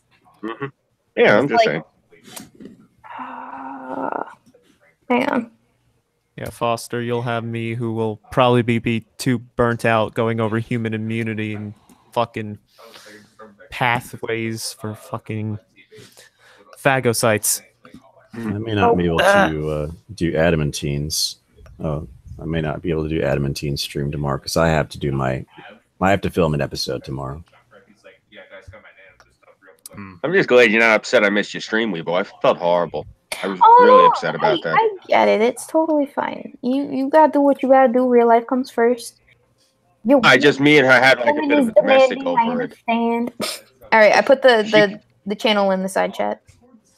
Right, And then I can put it in the real video chat too if you want, or you can do that, or whatever it is that you please. But the spelling looks very familiar. I know this guy from somewhere. Yeah. I think he's also in the Discord. But I could be wrong. What the fuck, Irving? What? Yeah, Stalemate posted that too. That's the one you sending us, Irv? Yeah. I've seen. Yeah, I've seen this before. I've seen this. Holy shit! Yeah, I've seen this guy's channel. Yeah. He's got a new subscriber now, so nice. Yay him! And he'll have a subscriber on my YouTube account, and then when I get around to it, on my personal account, where I shitpost on Rational Outlaw's Twitter from time to time. My real name and real account. Oh boy. Anyway, he's got a thing against Steven Crowder, Roaming Millennial, and Philip DeFranco. We've argued back and forth about that a few times. He's got some. It just doesn't interest me. He's like blood sports. That's just like, okay, it's there. I really don't give a shit about it. You know Philip DeFranco? Philip DeFranco. I can't stand Philip DeFranco. I'm neutral with him, I fair. guess. He's an idiot. That's the whole thing. I don't dislike him because it's not a personal thing. I'm sure he's personable as hell. It's just he puts his foot in his mouth and doesn't stop till he hits hip. That's the problem I have with the guy. And I think it's largely all the time.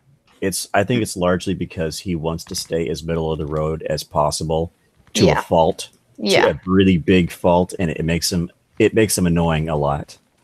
And the other thing is he doesn't do retractions. He doesn't redact anything when he fucks up. Unless it's royally, like it's bad, where he's like getting blasted on Twitter about it, then he'll do a redaction. But otherwise, that's the same problem I had with Lacey Green. When she's like, I stand by my quotes about what I said about white America, which is why she's with that fucking beta she's with now. Hey. Chris is a cool guy. He's fun. He's a fun shitposty guy. Mm-hmm. Well, then I don't know. Me personally, I wouldn't be with somebody that's going to sit there and spout off some racist shit like that. I'd say, look, you want to be with me, don't say shit like that. That's horrible. I'm not trying. I'm not going to say it. Look, my whole thing is this. I don't. You want to spread hatred. I don't want to be with you. That's the whole thing. That to me, that's hateful shit. Oh, it's white people's fault. Well, how about I say it's black people's fault? Seriously, everyone I talk to who is black, I'm voting for Obama because he's black. Can I blame them? No, because I'm not an asshole. So that's the thing I got with her. And he should have told her, look, you shouldn't say stuff like that, babe. It makes you look like an asshole. He probably does, but it's probably like they probably have those types of debates, but off camera, like kind of private. I know what you're saying. He is making that swing back towards or back away from that side of YouTube in a sense. Though I guess it's just me. Me personally, I've walked away from girls that I dated when I heard them saying horrible shit. Like, I dated a girl and I thought she was great, but then she's sitting there and she's talking about how we should kill every Muslim child. You should beat their head in with a hammer. Now, I'm not no fan of what the shit going on in Islam with all these people with their suicide bombers and shit. But you're not going beating kids' heads in with hammers. What the fuck's the matter with you? Like, I'm this, but even I would. Yeah. I'm like, I'm not some fucking. No, I have my disagreements with Islam, but I would never say something like that. That's putting yourself on their level and then a little lower. Well, I've had the fortune of meeting women that I think are going to be just like really awesome, but then I get to know them, and it's like, oh, fuck's sake. Hey, guess who's been single since 2016? Yeet. Sucks. And if you watch some of the videos of what's the word for them? Imams and mullahs that are teaching 4 and 5-year-old boys, and the way they beat them about the head and shoulders, you realize, well, that's the problem, and you're not solving it by just beating them harder or with a better weapon. Wow. The marriage counselors fucking kill me. That it's like, he hits me. Well, yes, but if he does it justly or something like that, like there's a specific word that they hit you hard, but not too hard. It's okay if he beats I just caught something where a boy in Saudi Arabia called the police to report domestic violence, that his father was beating his mother and him, and the police called the father to report the boy so that he could beat him. Oh my god. Oh my god. Oh god. Yeah, that's like not surprising at all, quite frankly. Culture stuck in the dark ages. Yeah. Oh, that's actually one of my video ideas. Is why has Islam not reformed? And so far my script, since I've been not doing anything, is just kebab. It's the fucking Ottoman Empire, the source of the Albanian part of me getting fucked. And Cass, you're selling egg rolls. Oh, yeah, you're roboting, bro. So I gotta I scoop, guys. Like I said, I do have to do the whole video filming thing. Have a good night. No, you're all right, but yeah, Weebo, what you were saying, no, I understand what you're saying. I shouldn't get on Chris Ray Gun. I don't know him that well. It's just one of those things. I don't know. It bothers me. Oh. No, I know he's funny. I've watched his videos. I think he's funny as hell. But the thing of it that just bothered me was, if you're both, I'm the type of any relationship has to be a partnership. You don't put your other half out there by being an asshole in public, and that's the problem I have with her. And if he's not correcting that by telling her don't say hateful shit, because I don't say hateful shit, then to me he's being a beta. That's just my opinion. That's how I look at it. I don't know. I just don't spread hatred. That's some faggots. I think Lacey Green though has gotten better. I haven't heard her say anything absolutely stupid like that for a while now. Let's take all the Muslim babies and give them a future of Banhammer from existence. Yeah. Anyway, so I do have to go. No Muslims in my Christian server world. Bye-bye. Happy birthday. Take it easy. Happy birthday. Good night, Weebo. I'll see you tomorrow night. Bye-bye. But with my roommate earlier, because I went on Twitter and like the first thing comes up and it's like, okay, when was the last time you had sex or something like that? Or like what kind of something Lacey Green tweeted and it was a poll. And I'm like, I had just gotten off a dating app. And I always go with my roommate because we always tease him because out of the 3 of my old, because we were in a triple last year, he was the virgin. Even though people guessed I was the virgin. And I'm like, oh, this feels good and just hold this up. But when it comes to roaming millennial, my just whole attitude towards her is just meh. Just seems so lackluster, I guess. I don't know. Yeah, if I'm gonna be honest with you, I don't see why they hate her. To me, she just seems like she speaks a certain political viewpoint, and that's it. She doesn't really bring a lot to the table. That's I mean, it's like kind of meh. Yeah. I remember she was going to what was it called? The Based Mamas thing. Oh yeah. That she was going as a political like it was something fancy and official, and I'm like, oh, she fucking just talks on YouTube about politics. But it was like such an official title that it was like not political commentator, but it was something like political theorist almost, or some shit like that. I'm like, oh, please don't fluff it up. It's just the normal, hey, we're gonna keep hitting this point and keep hitting it home. I think that is actually her education, though. Like, yeah, no, it's just made sound like you've been working in it, that it's like you're the expert, even though I know. Considering what I've seen from some political experts when we had our thing here, the bar is not very high. I just read Stalemate. Calling yourself a political analyst is like Bill Nye calling himself a science guy. So I was reading this thing. A Stalemate said in the chat, Chris Ray Gun is funny, but he's not an intellectual heavyweight either. Well, the thing about Chris Ray Gun is, this is what I've noticed over like maybe the last year, is that he started out is pretty much primarily a shitposty comedian, a red-pilled,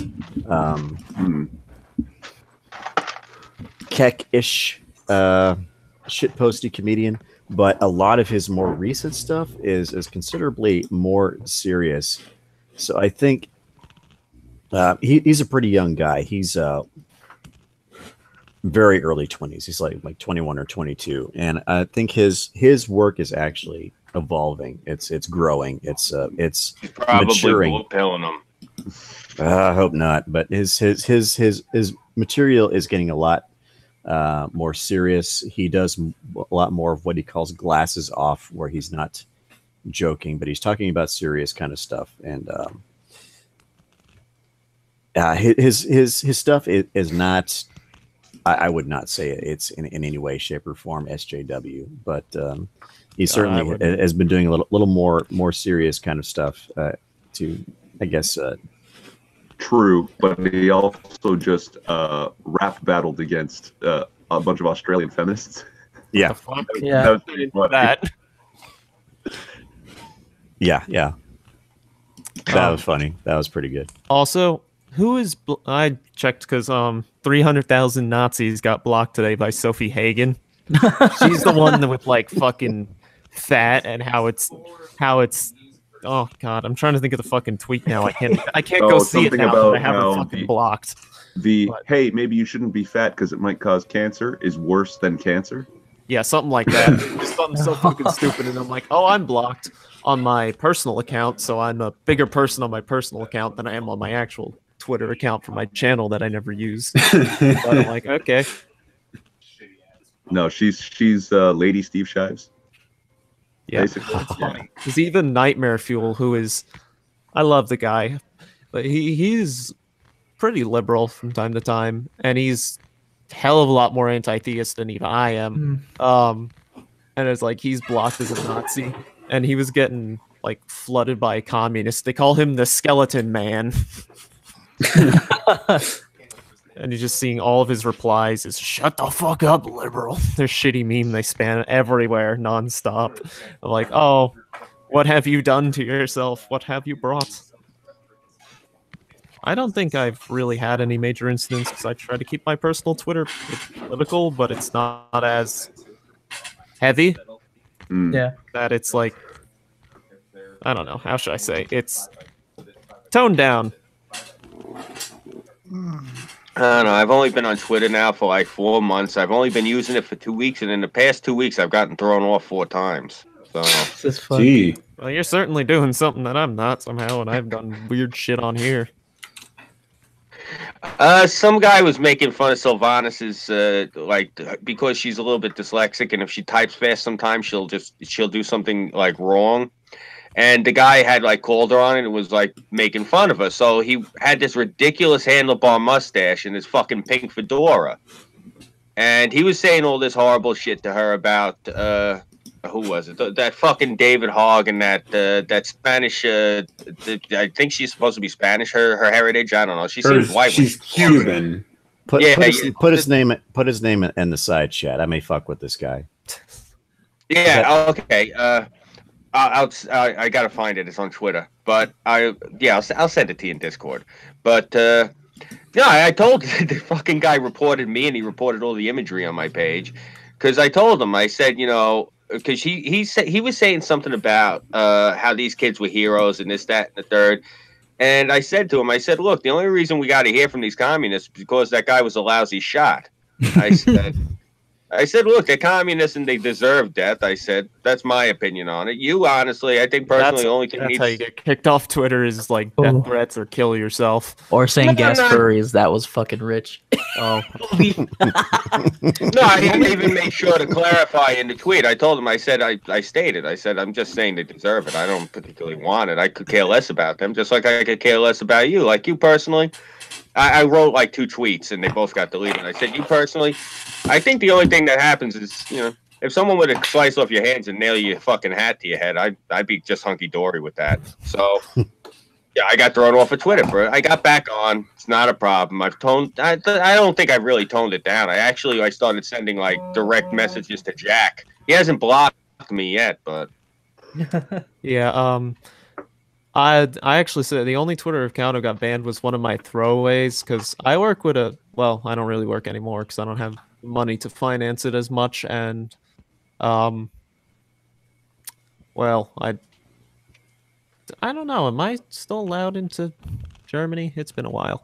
I wouldn't be surprised if I'm randomly on some list now that I'm not allowed into Germany, but we would smuggle atheists out of Saudi Arabia. So in my time, we were able to fund and get one to Ethiopia, and then from Ethiopia, because they're like Copts down there. They're Coptic for the most part, religious-wise. And we were able to get them to fucking through the Suez to Italy, and they end up staying in Germany. This is before the migrant crisis, so now it's like, oh, fuck. Yeah, atheists, Buddhists, and Christians are targeted heavily in these countries. Yeah. We were able to get 2 kids. I say kids, but they were older than me. We were able to get 2 of them out, but one girl we were not able to get out of the country. She ended up getting caught around the border. I remember hearing about that. Slipping her over into No, this wasn't Dina Ali. I wasn't involved. Oh, okay, okay. This was a different one that we were having her meet one of the guys who basically it's sad to hear that there's more than one case of this. Yeah, there's a lot of them, unfortunately, and a lot of it's suppressed because fucking... Well, if you want to get back into Germany, just don't shower or shave for a month, wear a bathrobe and sandals, and say you're a refugee. They'll let you in, no problem. And tell them that you're a teenager. Oh, that was the joke I was going to make. That was the joke I was going to make with the Russian mob. I'm like, well, I'm fairly Italian, and I'm somewhat Albanian because Abi Ershey, whatever it was called, the Albanians that after Kebab decided to kick after Skanderbeg's revolt died down, because Skanderbeg died and his son couldn't really keep it up as well because he wasn't a tactical genius. They fled to Naples because Aragon and Naples were pretty big supporters of them, so that's why there's a bunch of Albanians in southern Italy, like close to Bari and everything. But no, I'm like, well, the thing about the Rus is I'm a fair amount Polish, and let's just say the history doesn't go well with them. Yeah, they get my condolences, man, having to go to Naples. There's a Sicilian insult, fanabula. It means instead of saying go to hell, they're saying go to Naples. Yeah, Sicily was a part of... Yeah, they were I remember they were being ruled by the King of Naples, or whoever it was. Then the crown of Naples in Sicily was basically taken by the Aragonese, which is eastern Iberia. Like, if anybody remembers Ferdinand and Isabella, the ones that funded what's their name, Columbus. Ferdinand and one of them was Aragon, one of them was Castile, which is the other half more or less, or Castile and Leon. But basically that they had Naples for a while until they went under the good old Habsburgs, who everyone blames France for losing wars, but I would say the Austrians are even fucking like they're probably the worst. Because them and the Ottoman Empire were at odds, and just even though the Ottoman Empire was strong for a while, like the Habsburgs and them were just like some of the most incompetent throughout the years in just terms of things, including killing each other. Sorry. I'm glad you mentioned when Iberia held Sicily, because I have a hard time explaining to people that, like, if you're Sicilian, why is your last name Spanish? And I look at them and I just shake my head like, I really have to explain history to you people? Yeah. Because Aragon. Isn't that Lord of the Rings thing? Oh, God. Gosh. Yeah. Even though Aragon was... Everyone's like, they were a kingdom, but they were more a confederation, because there was like Catalonia, the Duchy of, or County of Barcelona, fucking Sardinia, whatever they were called at the time. I somewhat know the history around that time, but I can't tell you all the shit. But yeah, they were like more a confederation. So my biological father's surname comes from a combination of two words. One is Basque and one is Catalonian. And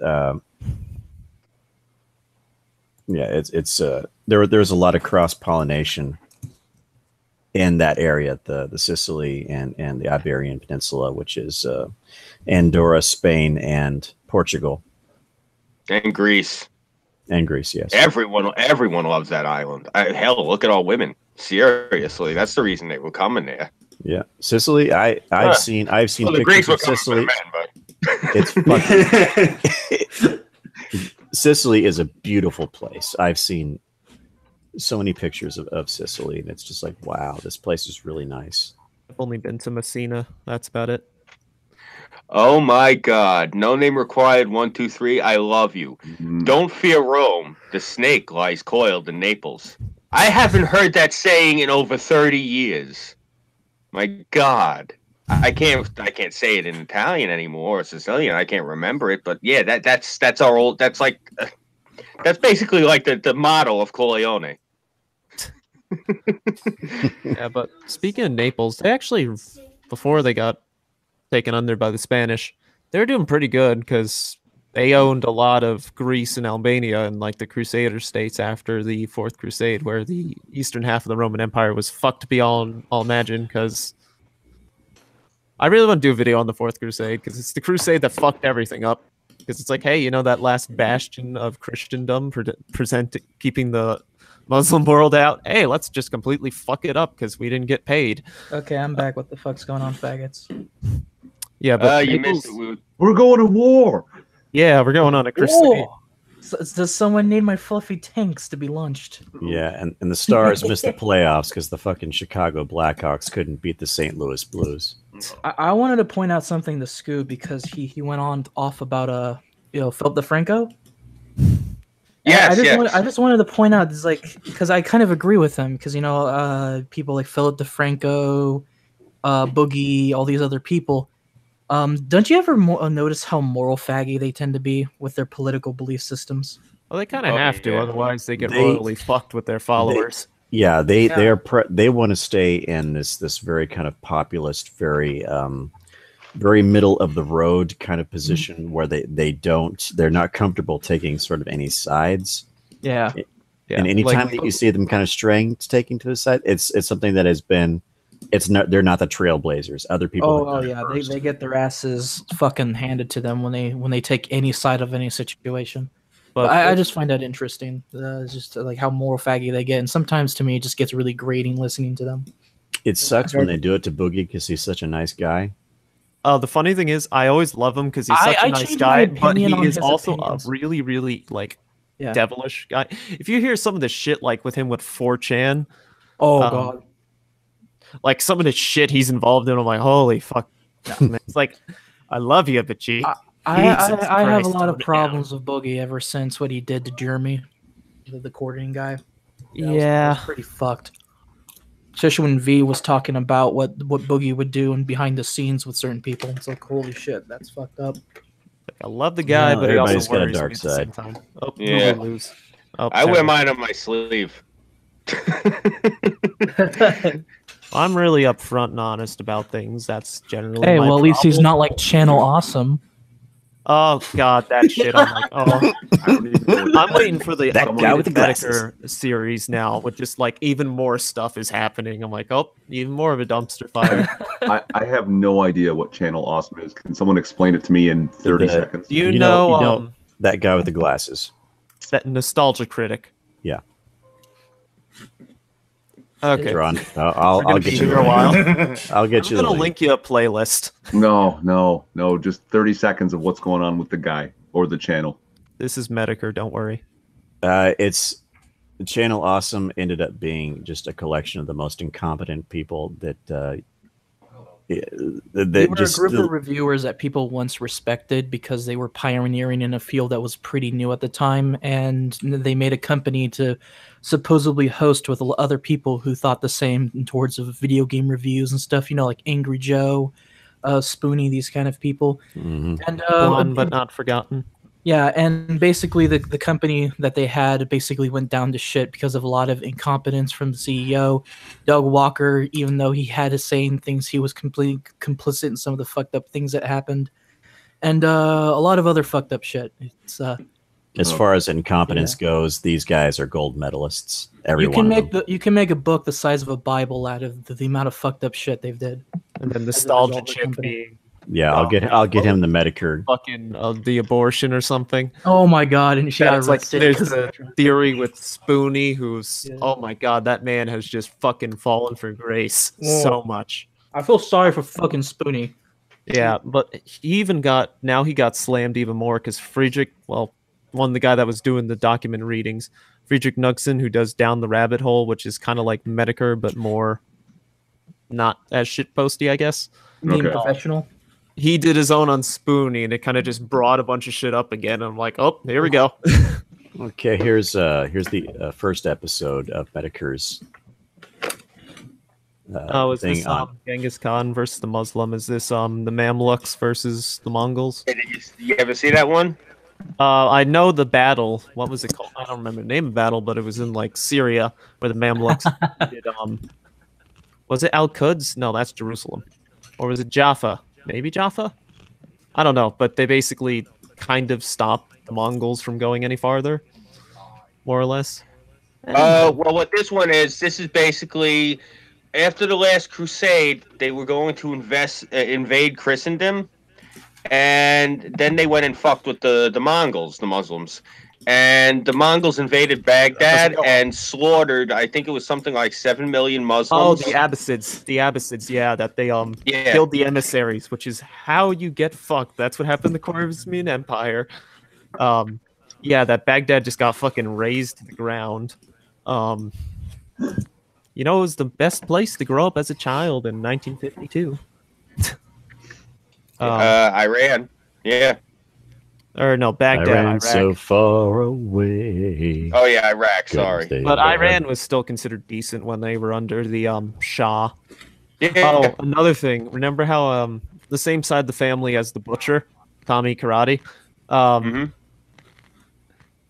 My grandmother, because this was his cousin, was Tommy Karate.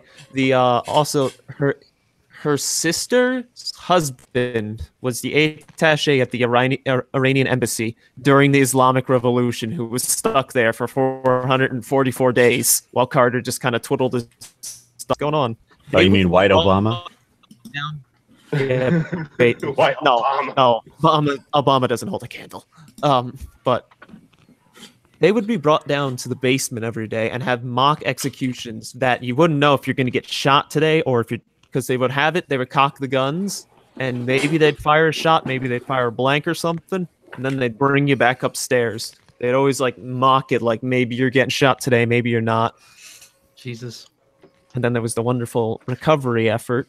That was the thing with Argo when we're seeing it. It was like you made the movie about whatchamacallit. You made it about the people that got out, not the people that were stuck there. That'd be an interesting movie as well. Mm-hmm. I was a newborn, and my brother was fresh out of not a newborn. I was maybe a year old, and my brother was fresh out of boot camp, and they were going to send him in, and that's when Reagan got elected. And My family cried tears of joy when Reagan got elected because they thought we would if Carter got reelected. Yeah. Yeah. I'm no, but I've been up since 5 in the morning. I'm lucky I can still form cognitive sentences. If shit slides past me, just point it out to me. But yeah, no, we cried tears of joy in this house when that man got elected. Because if Carter got like another 4 years, yeah. Sorry, Carter. If Carter would have got another 4 years, I'm gonna make fun of my accent now. But if Carter would have got another 4 years, yeah, my brother probably would have got shot to death. Jesus. Yeah. Yeah, that would have not gone well. No, I was talking.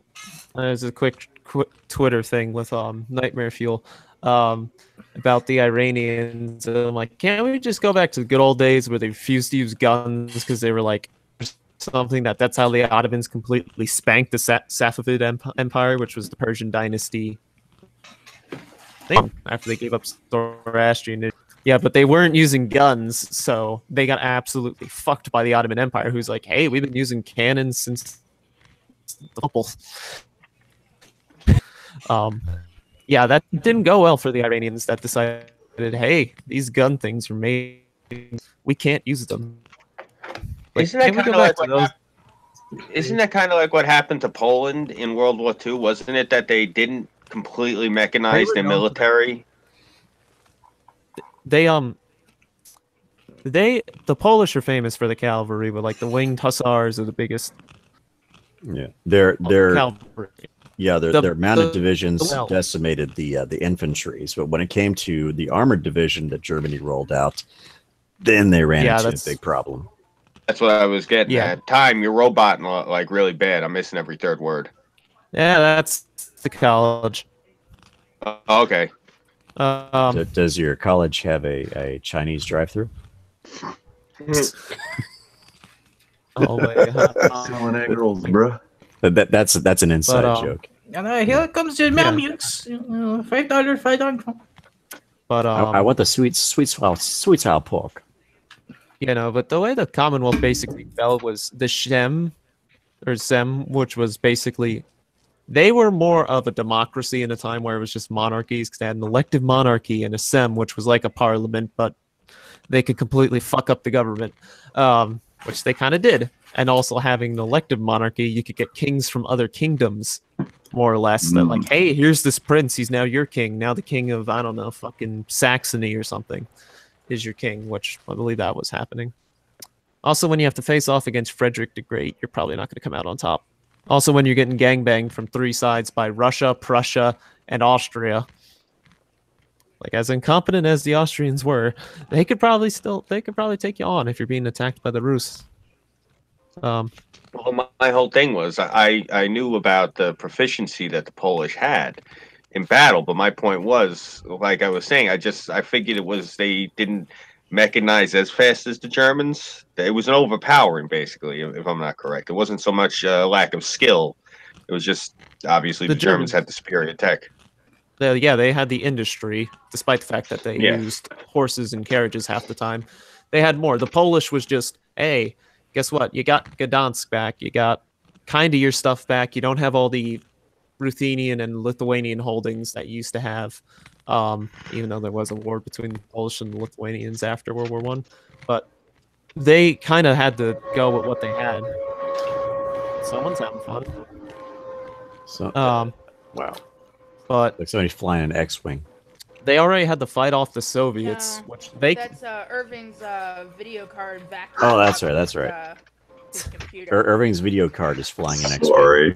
But you can thank Poland for not having... Oh, sorry. For not having a communist Germany, because when they held off, even though they kind of just fucked over the Ukrainians, but they kept Europe from going like completely communist when the which was also because Stalin's a fucking retard who wants glory over everything. That he's like, hey, let's not attack the Polish here like we were supposed to and go south to siege this city.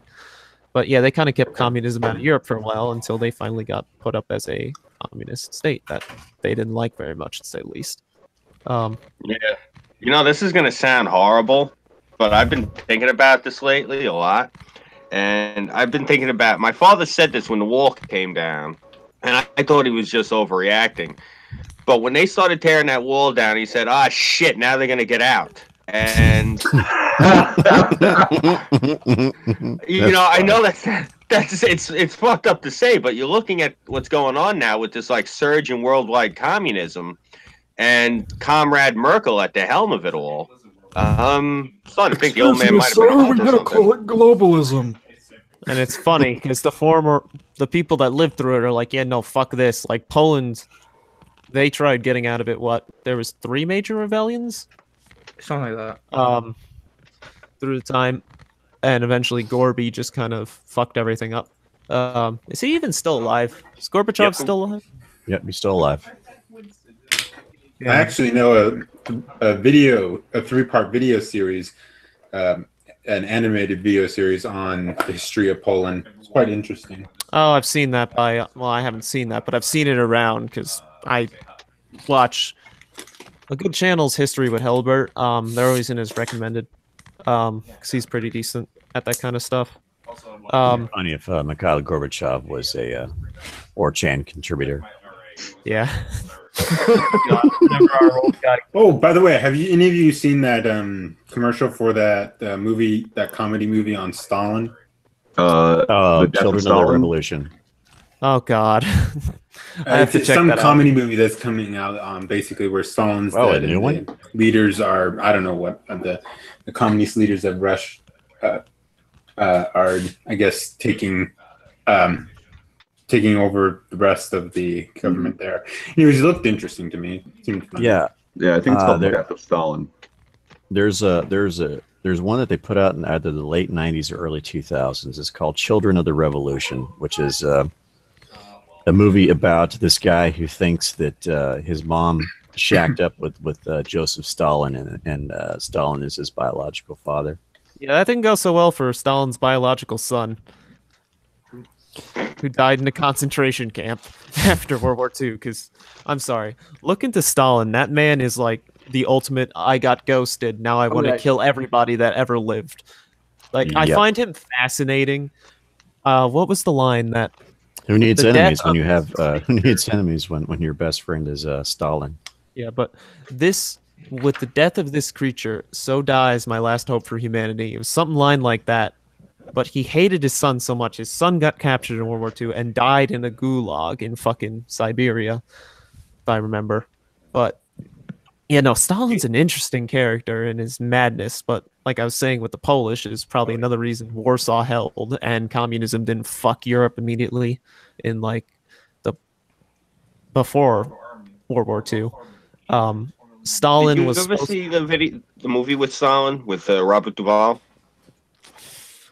Oh God, I've seen a lot of fucking movies. I know Vernaculus is doing a really good series explaining the history between Adolf Hitler and Joseph Stalin. I thought it was pretty interesting in that regard. Yeah, I definitely want to see that. He's a good channel. Oh yeah. If you get the chance, it's HBO Pictures. It came out, I believe, oh God, maybe 91 or 92. It's Robert Duvall as Stalin. And it's in English, obviously, but it's just an excellent movie. And the way that they did the makeup for him, holy shit, he looks just like Stalin. And people he talked to a lot of people who were actually around still back then. You know, it was like 30, 40 years later. They were old men and old women. Yeah, I remember seeing this years ago, though. Oh yeah! Oh my God, his performance in that was excellent. People said that he nailed him perfectly down to the body language and everything. But there's one scene in the movie where he sends the KGB to one of his friends' houses, and they start tearing apart all of his shit and destroying everything. And he didn't let the KGB didn't know that this guy was close personal friends with Stalin. And personal friends means to be removed later. Right. So Stalin's nickname, his friends would call him Koba. So you see the KGB come there and they're tearing apart the apartment. And you know, like the guy, you know, like he's freaking out, and him and his wife are there, and the phone rings, and it's Stalin, and he's Nikolai, what's going on? He's like, Koba, the KGB are here. They're wrecking my house. He goes, what? He's like, put him on the phone. And so the guy like puts his hand over the receiver. He goes, it's Comrade Stalin for you. And the KGB all start looking at each other and laughing. And so the guy picks up the phone. He goes, yeah, hello. He goes, what the hell are you doing in that house? And you see the KGB officer turns fucking sheet white. And he goes, who gave you that order? And like he starts freaking out on him. And you see the KGB start stammering, and they just run out of the house. They don't even close the door. They flee as fast as they can. And the friend picks up the phone, like, and you know, he says to him, he's like, is everything all right? He's like, yes, they left, Koba, thank you. He's like, not a problem, come see me later, we'll talk. And he hangs up, and you see it goes back to the phone, and Stalin hangs up, and he's got a pool cue in his hand, and there's 3 other men standing there, and he turns around, and he's like, and who says that Comrade Stalin has no sense of humor?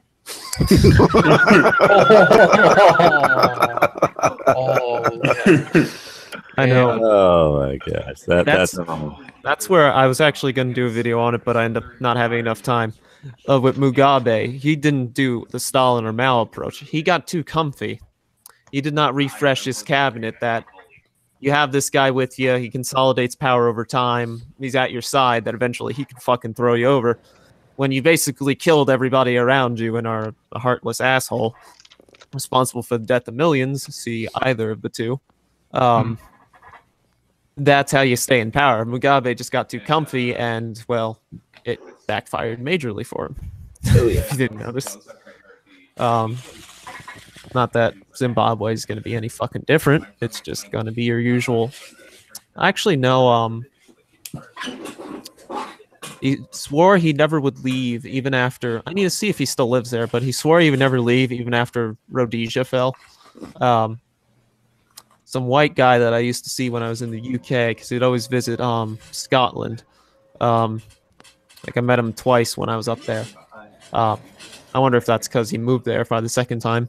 That he lived in Zimbabwe all his life, and he said he was going to be staying in there all of his life. That he refused to leave. Is some rich white guy. I forgot where he said he lived there, because I don't fucking know Africa at all. I can see like the Maghreb and like the Arab areas of Africa, and I can see like the Horn. Beyond that, it's just fucking okay. That's West Africa. There's disease there. There's disease there. There's famine there. That's about all my knowledge, but I forgot. That sounds like half of the map of Africa. Yeah, more or less. Just got to throw in AK-47s. You pretty much name the continent. Yeah, I got this really nice property in South Sudan. Nice. Just got to step over all the dead people, right? Yeah. Oh, I haven't checked on it in a while. It's probably a nice hole in the ground by now. You know, I got to watch out what the fuck I'm saying because of the neighborhood I live in. I'll wind up getting punched in the mouth by some guy named Mbuto down by the train station. Yeah, Scooby, I heard what you were saying. You're an asshole. I'm sorry. I forgot your currency is worth like is equivalent to 13 US cents because of the value. Here, have $1. Be happy. Here, have $1. This will feed your family for 5 months. Really quick, Irv, are you doing after hours? I will not be doing after hours, no. All right. Tara, what about you? Are you doing after hours? I don't know yet. Okay. I could do an early oily midnight stream. All right. I'm just saying because we're down to the 2-minute mark. We did run a little bit long here, but good conversation. I didn't want to interrupt anybody. Basically, I'll just let it run now as long as you guys can finish doing your shills. I'm going to start it off. We're going to start with the time to speak, and we're going to go through the motions. So, Time, you got the floor. I'm a time to speak. I need to make videos, but college. I hear that. Cass Warfox? Hey everybody, I'm your typical fur fag who hasn't done any videos yet, but I do politics and gaming, and provided if you can handle my furry personality, please subscribe. Yip, yip, yip, yip, yip, yip, yip. Say we need the impression. That will sell them. Ooh, some fuzzy cookie dough. Wait, what? Oh, Lord. God. That's what you get on the bread lines. I said some fuzzy cookie dough. Oh, Lord. Oh, Irv? I'm Irving Twin. I'm on all that social media crap, and I also now have a second channel, Irving Twin Gaming. There's only like 2 videos on that, but you know, they're way too long. Check them out anyway. I sub to you. Foster? I swear to God, I was in the Dick bathroom. Daddy. I swear to God, I was in the bathroom and I did not just come back for shilling. But Yes, you did. my name is Messiah of Keck. I'm probably the most YouTube famous person here, so odds are you probably already know about me. We're gonna be doing Keckcast tomorrow night, so come watch that shit. I'll be there to talk about immunity. Very cool. My memories. Outlaw? My name is Ration Outlaw. I make mostly political commentary. I sometimes do news and social commentary. And you can follow me at Ration Outlaw, my YouTube channel. And you can also follow me on Minds.com at Mr. Ration Outlaw, or you can also follow me on Twitter, Facebook, Gab, BitChute, a bunch of different social media. So yeah, if you are interested, go check out my channel. Very cool. Tara? I'm Tara Sin. You can find me on IMVU, YouTube, Twitter, and Facebook. I also have an Etsy store. It's Tara and Roxy Craft. Go buy the last of my reads. I need to get rid of these fucking things. All right, cool. And 6. I am the Next 6 Minutes. You may find me on the Next 6 Minutes channel. You must spell out the word 6, because if you don't, you won't. Let's see. I also have the Next Live Streams channel, which is the bulk of my live streams. And whenever this stream ends, I'll be setting up what I call an oily midnight stream. Is what I usually kind of, whenever I have the desire to stream late at night, then I'll start an oily midnight stream. I don't do very many of them, so this is kind of like a special occasion. So whenever this stream ends, I'll get that one fired up, and I'll post a Hangout link to one of you guys if anybody's interested. Then I'll be around. Disseminate. All right. Beautiful. Well, I go through my little shill here, 6. If you could really quick, just throw your channel link into the side chat over here for the folks that are watching right now, so they can follow you over to your channel. I will do that. Beautiful. As for myself, for those of you folks who are watching, obviously you know who I am. I'm Scooby331. I appreciate everyone in chat for joining us this evening, and I appreciate having the panel here tonight. It's always a pleasure streaming with you guys. This week, I have, hopefully I'll be putting up a few new videos. We have, I believe it's the 14th of this month, if I'm not mistaken. There is going to be a pro-Second Amendment march. I'll probably be a little bit more gung-ho to attend that one as opposed to the March for Safe Spaces they had, I think it was the 24th. I wasn't interested really in going to that. I was kind of glad they wouldn't let me in, to be honest. Who the fuck wants to be around that many whiners? But I digress. The one on the 14th it should actually be a little bit more interesting. Probably going to be a lot of 3%ers, a lot of Second Amendment folks down there. So they tend to have such colorful commentary too. Between them and the bikers, it should be a rip-roaring video. So God willing, that goes down. And I think the only other thing I got going on is on May 1st. There is the May Day thing that they have. That's where the communists go out and try to get free shit for not working. That's going to go over well. But that's pretty much it. You guys know the drill. You can follow me here on YouTube. I'm on Minds.com, GabAI, Patreon. And I am back on Twitter as not Scooby331. Again, want to thank everyone for tuning in. You'll find me here same time next week. Tomorrow night, of course, is Weebo Jones' channel. The birthday girl was with us earlier. Please check out her channel.